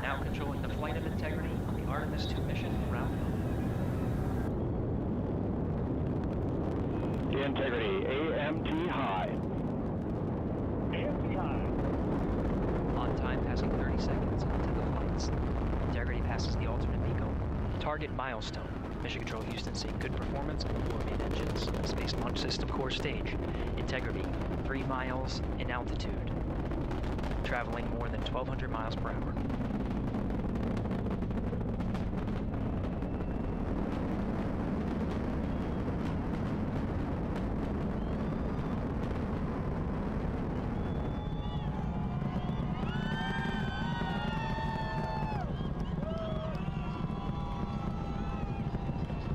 Mission elapsed time, passing 1 minute, approaching max Q. On, Ponce de Leon. Stan, we have you loud and clear on Ponce de Leon. Have you the same? Communication signal transfer confirmed as Integrity and its crew go supersonic. Approaching 90 seconds into the Artemis 2 mission. Integrity is 14 miles in altitude, 8 miles downrange, traveling more than 2,600 miles per hour.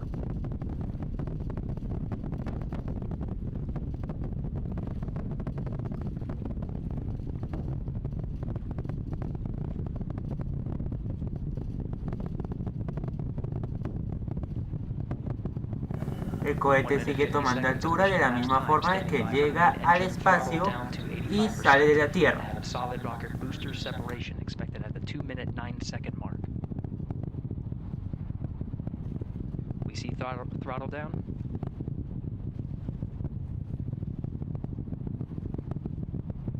Confirmed separation.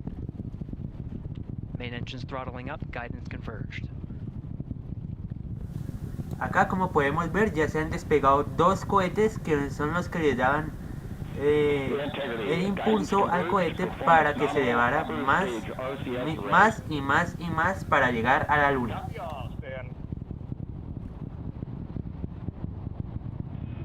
Integrity, SM priming complete. SM priming complete.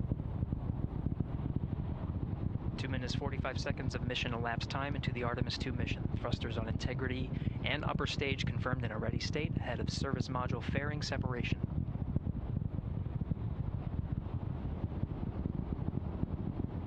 Three minutes into the flight. Integrity 49 miles in altitude, 78 miles downrange, now passing 5,000 miles per hour.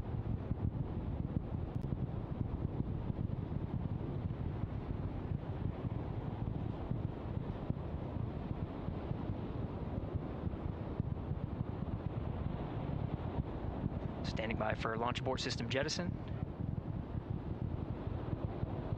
Houston Integrity, good last jettison, great view. Copy jettison, Team Eco 8+02. We see the same on board, Stan. And Houston has you loud and clear on Tidris at the Carmen line. Outstanding, Stan, we have you the same. 3 minutes 50 seconds into the flight of Artemis 2, Wiseman, Glover, Cook, and Hansen cross the boundary to space with good comm checks. GPS signals acquired after last jettison now working on internal checks to verify accuracy. Flight Dynamics Officer analyzed the time of main engine cutoff, confirmed at 8 minutes 2 seconds, time of MECO.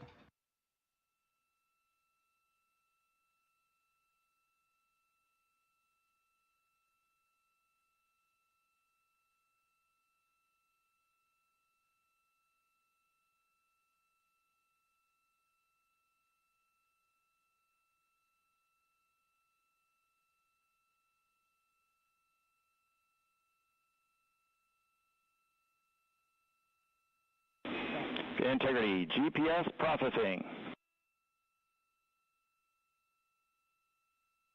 Outstanding, Stan. We see the same, and we have a beautiful moonrise. We're headed right at it.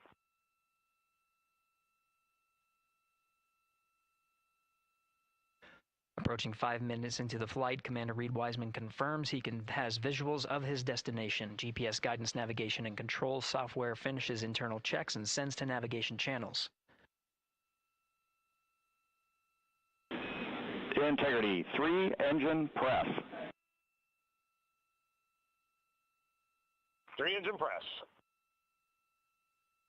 On time, now passing 5 minutes 20 seconds of mission elapsed time into the Artemis 2 mission. At this point, 3 good main engines are all that's needed to carry Integrity to a nominal main engine cutoff target. Though at this time, we're seeing 4 good engines here in Mission Control Houston. Integrity, 75 miles in altitude, 330 miles downrange, approaching 10,000 miles per hour.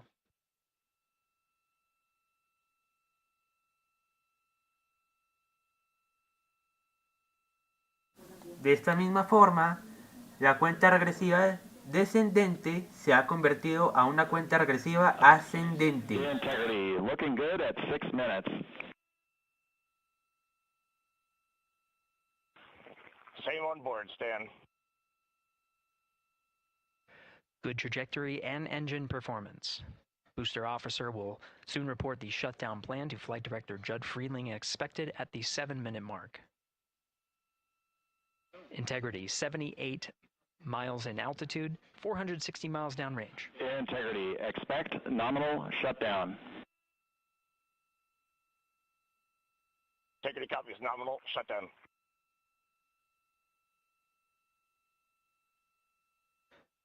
Six minutes, 40 seconds of mission elapsed time. Shutdown plan is as expected. Again, the time of MECO was confirmed at 8 minutes, 2 seconds into the flight.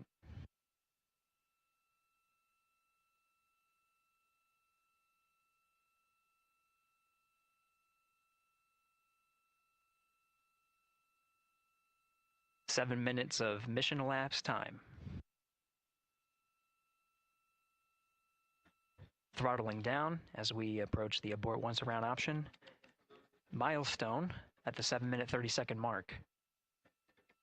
Now 84 miles in altitude, 650 miles downrange, traveling more than 15,000 miles per hour.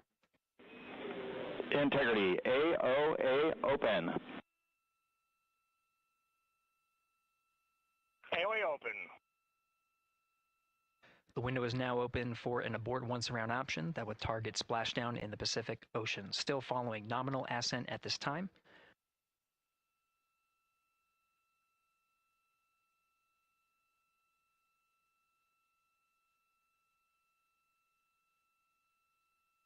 About 10 seconds remaining until the main engine cutoff of the Space Launch System core stage. Standing by for confirmation of MECO and core stage separation.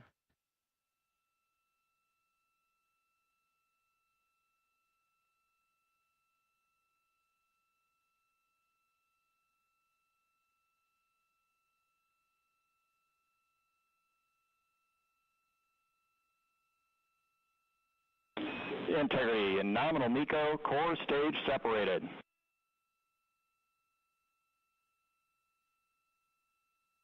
We see the same on board, Stan.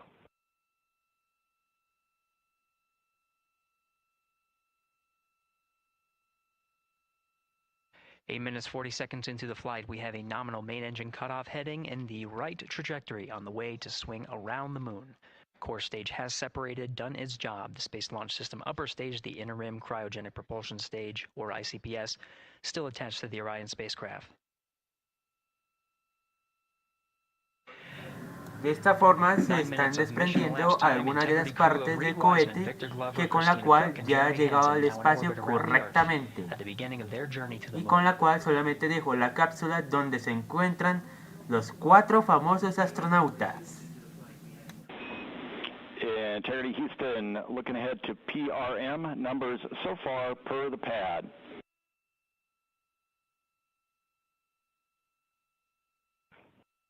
Copy that, Stan. Numbers for the pad.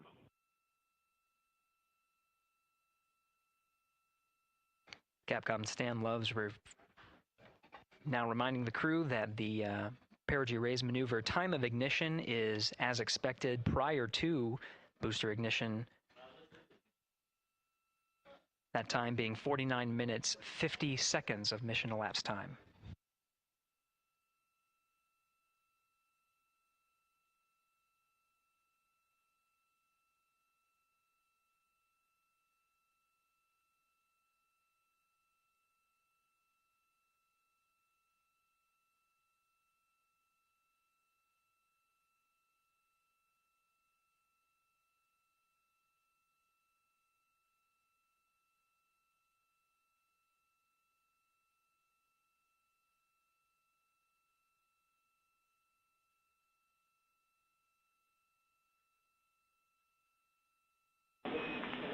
Integrity, good. NEDS deploy.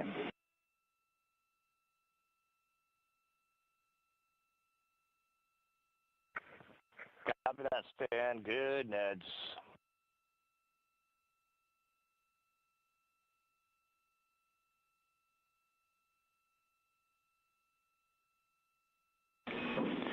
And Integrity Houston for PWD setup. Just a reminder, halfway open on the secondary. We copy that, Stan. Halfway open.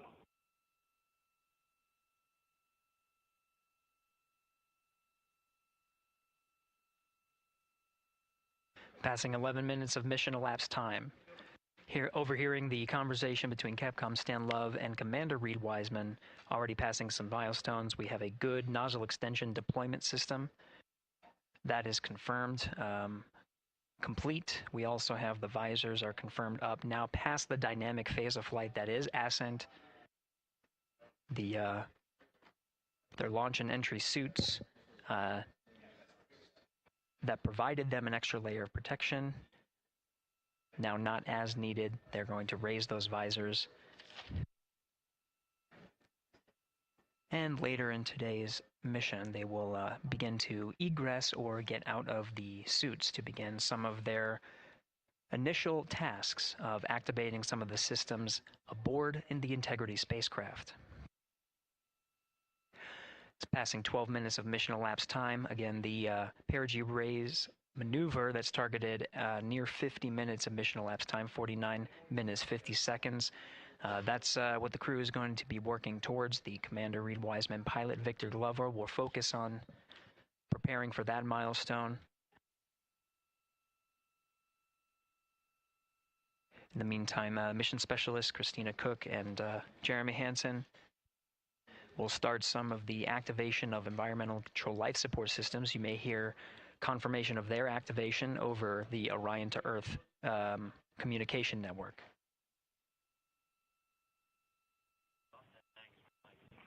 Houston, C3 aux power back in auto. Copy C3 aux, and we're 2 minutes to maneuver.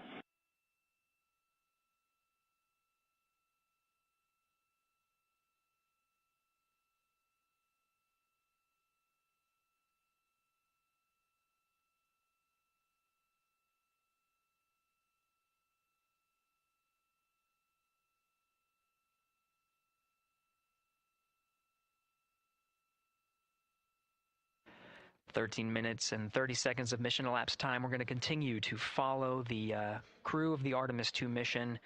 They are beginning their journey around the moon to verify the systems that will take us to its surface. An incredible ascent. Artemis 2 is underway. Reed Wiseman, Victor Glover, Christina Cook, and Jeremy Hansen begin their journey to the moon. Still milestones to come up as we await solar array deploy and the critical burns that will get Integrity into high Earth orbit around the Earth before engines are fired to get us around the moon. We'll keep tabs on Integrity and its crew from here in Mission Control Houston. But for now, we're going to send it back to you, Megan and Nicole at the Kennedy Space Center. Very jealous to hear how the launch experience was over on the Space Coast. Yeah, Gary, if people are just joining us, welcome back to the Space Coast, where we just saw Artemis 2 lift off 14 minutes ago. And wow, what an amazing launch, and an emotional one, too, as soon as the rocket lifted off. Nicole, you had tears in your eyes, I had tears in my eyes, and we had all these people around us cheering. It was amazing. Yeah, the energy was wonderful. I mean, it was a beautiful launch. You know, we've got 4 friends and family members headed to the moon. It's pretty amazing. Yeah, how does that make you feel as someone who, you know, is an astronaut as well, but also, as you said, friends? Yeah, so proud of them.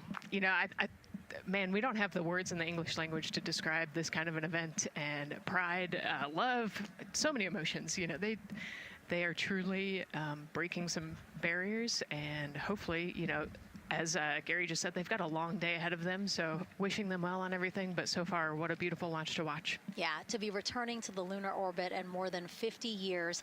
Maybe they go farther from Earth than any other humans before them. Maybe they see parts of the moon that we've never seen before. I mean, what a great start to what could be all of these milestones that we break in just a 10-day mission. Yes, what a way to welcome in the Artemis generation.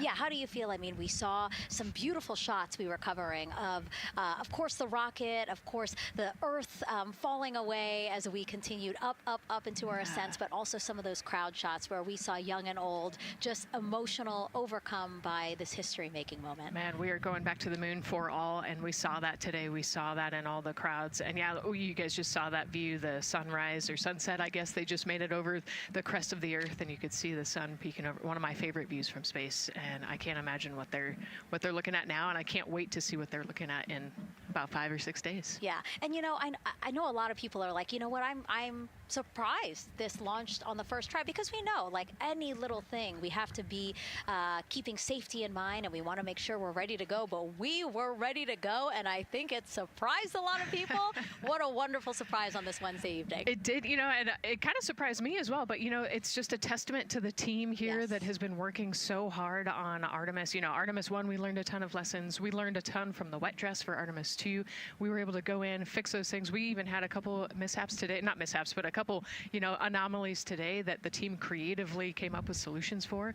It's just a testament to the teamwork that gets us to the moon.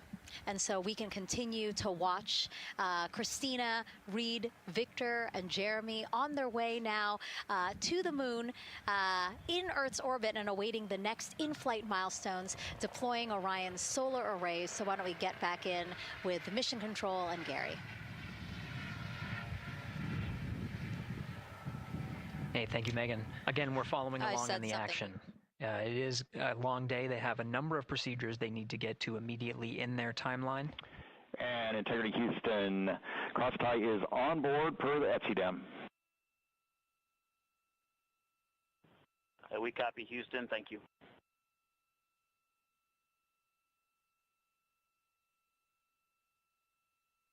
Crosstie referring to flight controllers here initiating a connection between some of the batteries aboard the Orion spacecraft, allowing for an even distribution of power. This is the flight control teams that took us through ascent of the Artemis 2 mission today. Right now we're, as you see, passing 18 minutes of mission elapsed time. The Orion spacecraft integrity and the interim cryogenic propulsion system are maneuvering tail to sun. It is in this orientation, this attitude. Integrity anywhere, it's on that momentary prop caution.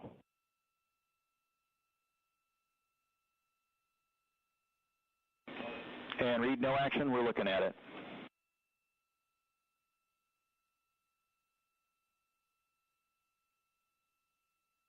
Commander Reed Wiseman verifying what is being routed to his displays aboard Integrity. Propulsion engineer confirming that no action is needed at this time. They're pressing through with their nominal procedures to prepare for the perigee raise maneuver. And of course, the solar array wing deploy ahead of that. The solar wing deploy is a critical milestone. We'll continue to have our coverage follow the mission until that deployment. A successful launch is just the beginning. The deployment of the solar arrays and successful confirmation that those solar array wings are drawing power is a significant milestone and says to the flight control teams that we will continue on today's mission. Power needs to be drawn to continue through some of the next milestones. Until then, the AOA open option that was called up upon ascent, the aboard once around, is the current option, and aboard to orbit option ATO will be switched to a preferred mode at the time that the solar array wings are deployed and latched. It gives the flight control teams a little bit more flexibility. Yeah, Integrity Houston, update on TDRS handover for your pad.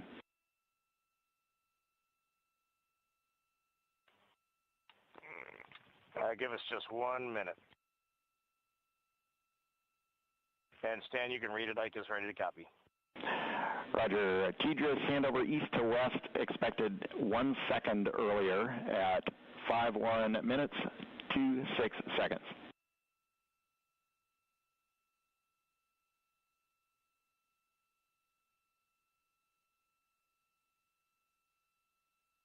All right, Stan, we copy 1 second earlier for 5126 TDRS east to west, and saws are starting to deploy. Thermal knives are firing. We concur. Thanks for the report.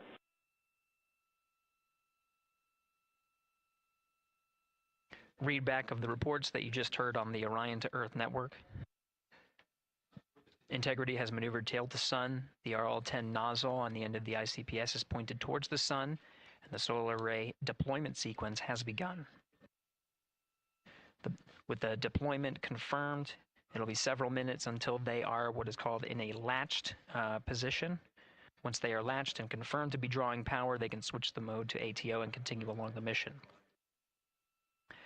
The teacher's handover at the pad, that message meant the crew was provided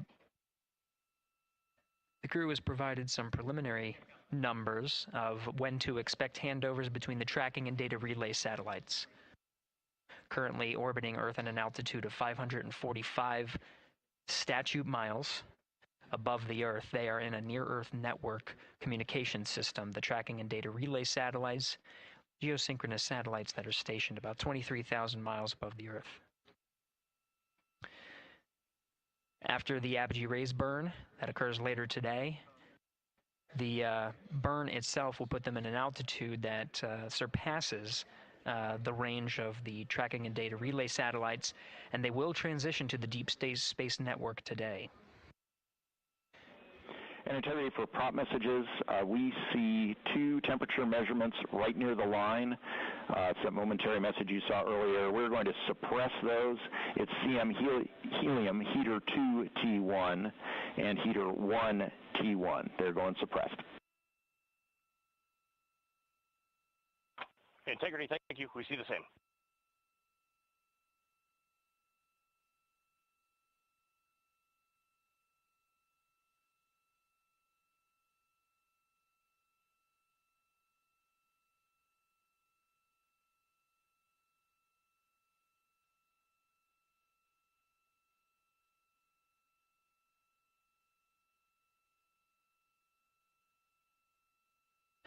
This is Mission Control Houston, passing 23 minutes of mission elapsed time into the Artemis 2 mission.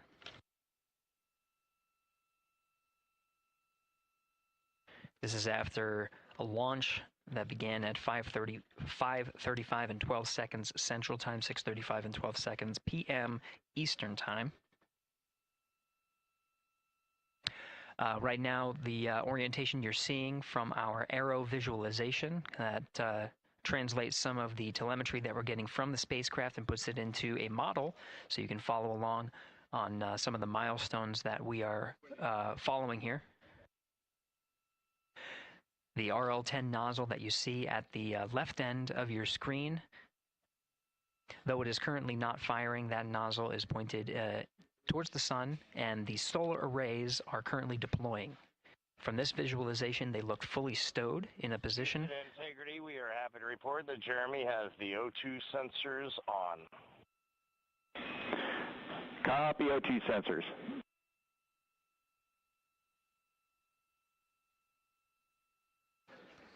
Again, Commander Reed Wiseman and pilot Victor Glover overseeing the deployment of the solar arrays. And we'll follow the attitude maneuver changes ahead of the first burn of the ICPS engine, the perigee raise maneuver. Integrity Houston, we see 4 saws deployed and latched, ready for ATO preferred. Yeah, we're almost there in the procedure stand, and we see the same thing. And Integrity Houston, we are seeing a 7-second miscompare between the MET on Orion and ICPS. We'd like you to read us the MET from your center status bar and for the ICPS on StackSum.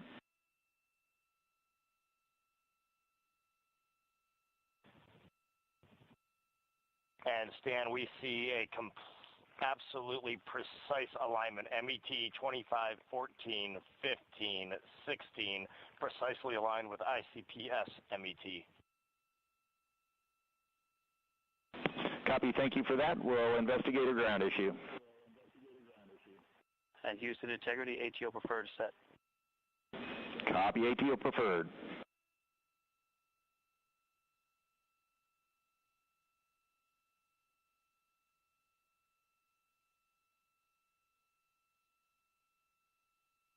This is Mission Control Houston, 25 minutes, 45 seconds into the flight of Artemis 2.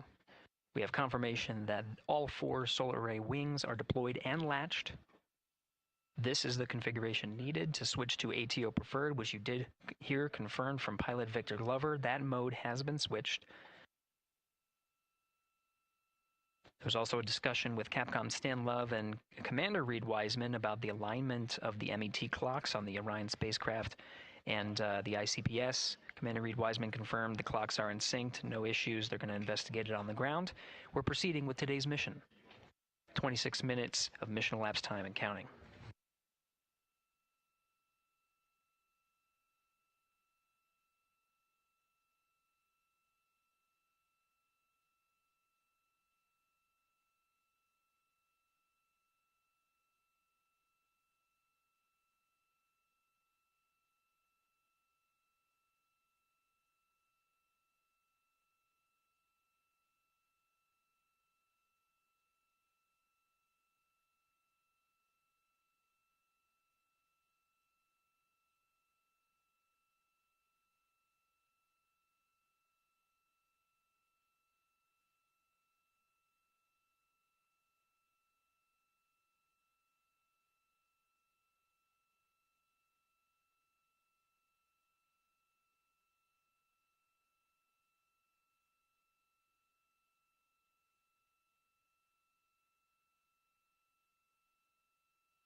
This is Mission Control Houston. We're approaching 28 minutes of mission elapsed time into the Artemis 2 mission.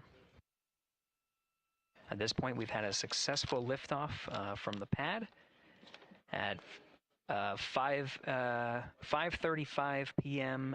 and 12 seconds p.m. Central Time, 6:35 and 12 seconds p.m. Eastern Time.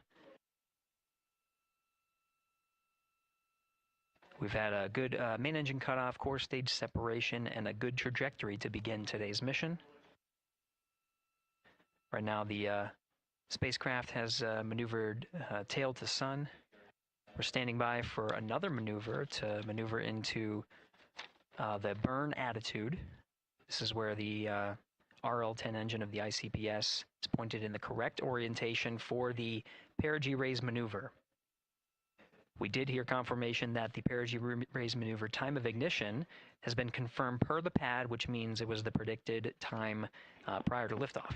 Integrity for GNC, we're taking channel 1 to unfiltered and to BFS. Okay, Stan, we're watching. Go ahead.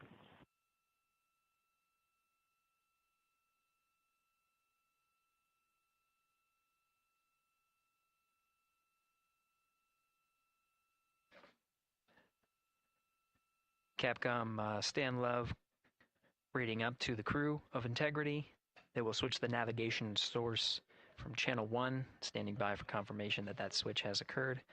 Pilot Victor Glover will receive confirmation when, and as at least watching to confirm that that switch has occurred.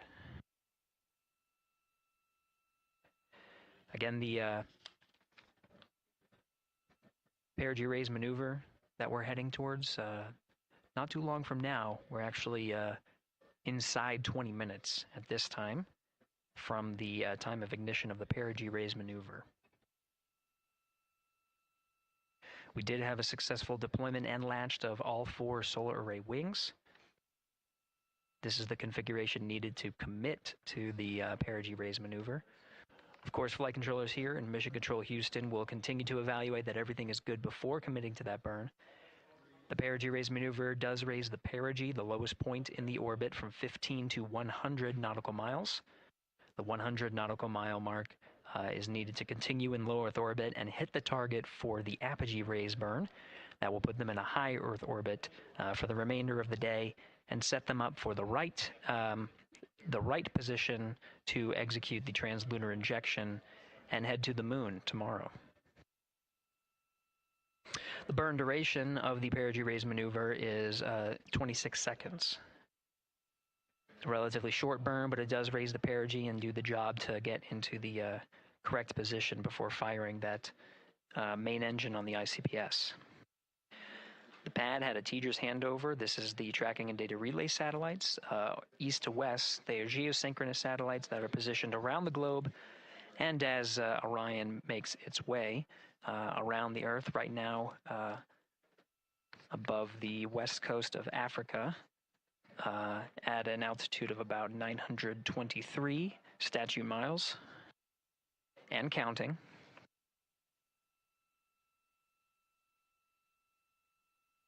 The perigee-raise maneuver is not executed at the perigee.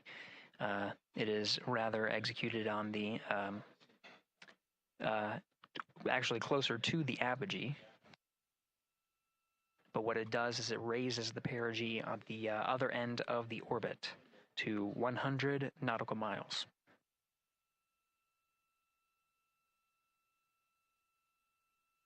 The 26-second duration burn does not conflict with the time that they've reported of the tracking and data relay satellite handover from TDRS east to west.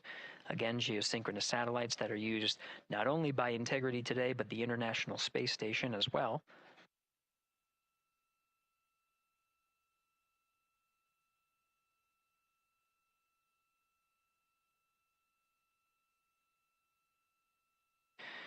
That time of handover is 51 minutes, 26 seconds. Plenty of margin before the perigee-raise maneuver cutoff happens, and the trajectory is analyzed to see whether it was a good burn. A good burn means that the burn was performed as expected and sets the trajectory on course for that 100 nautical mile perigee target mark.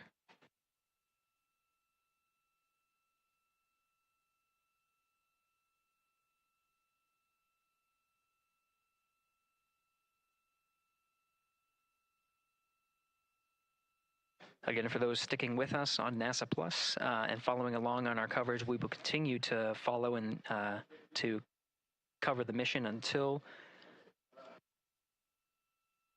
actually, we'll continue to cover the mission 24/7.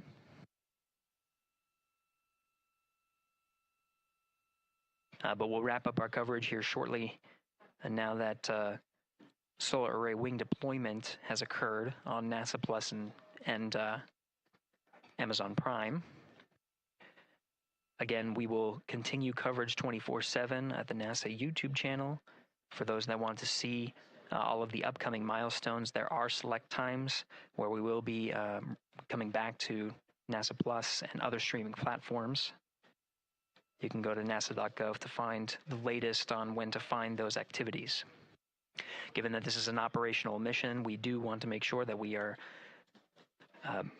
maintaining transparency in the mission and providing you all the information on what's happening in space as Reed Wiseman, Victor Glover, Christina Cook, and Jeremy Hansen head on their mission around the moon.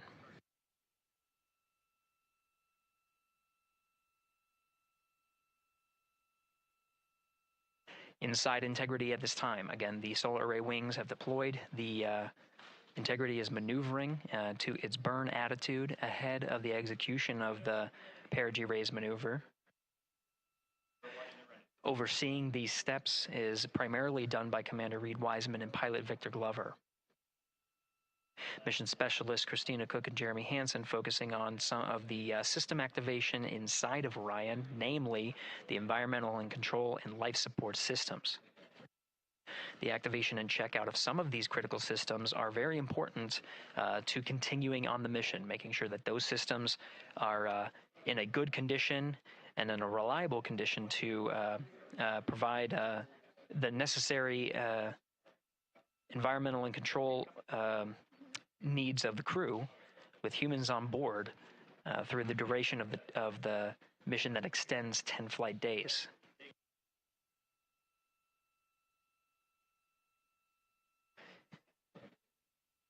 Standing by for an update to the perigee-raise maneuver time of ignition. Should be right up to the crew very shortly. Integrity Houston, updated PRM numbers when you're ready to copy. All right, Houston, we are ready to copy. TIG is 2 seconds earlier at 4 9er minutes, 48 seconds.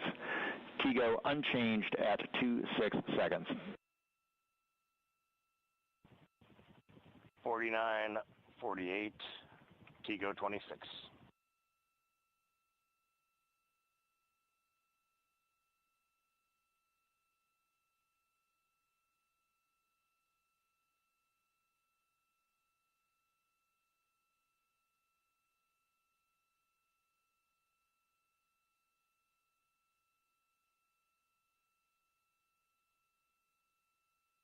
This is Mission Control Houston. With that update, we are approaching a little more than 13 minutes from the time of ignition of the perigee raise maneuver. That time updated to be 2 seconds earlier was 49 minutes, 50 seconds of mission elapsed time. We'll now move to 49 minutes, 48 seconds. The duration of the burn, that's what was referred to as the TGO, will still remain at 26 seconds. Relatively short duration burn, again, just raises the perigee of the orbit today.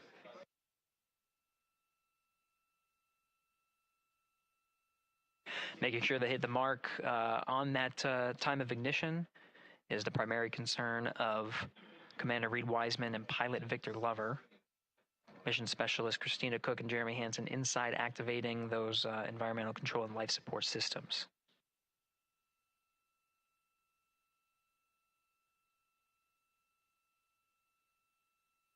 At this time, all 4 crew members are wearing the launch and entry suits. Integrity Houston, for Optimus on the PCD, we have time update instructions when you're ready.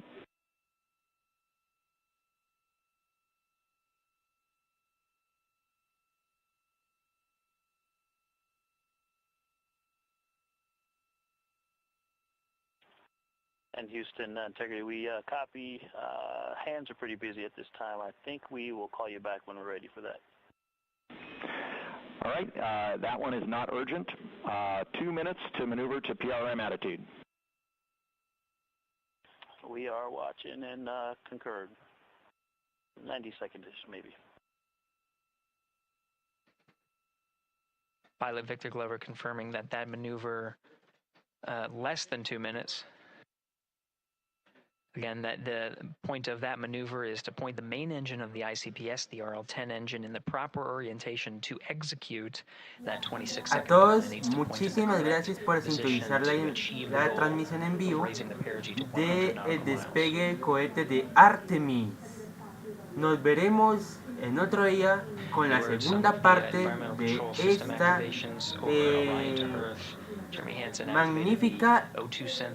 magnífico despegue del cohete de Artemis. Así que muchas gracias a todos por estar en la transmisión. Y como siempre, nos vemos en un próximo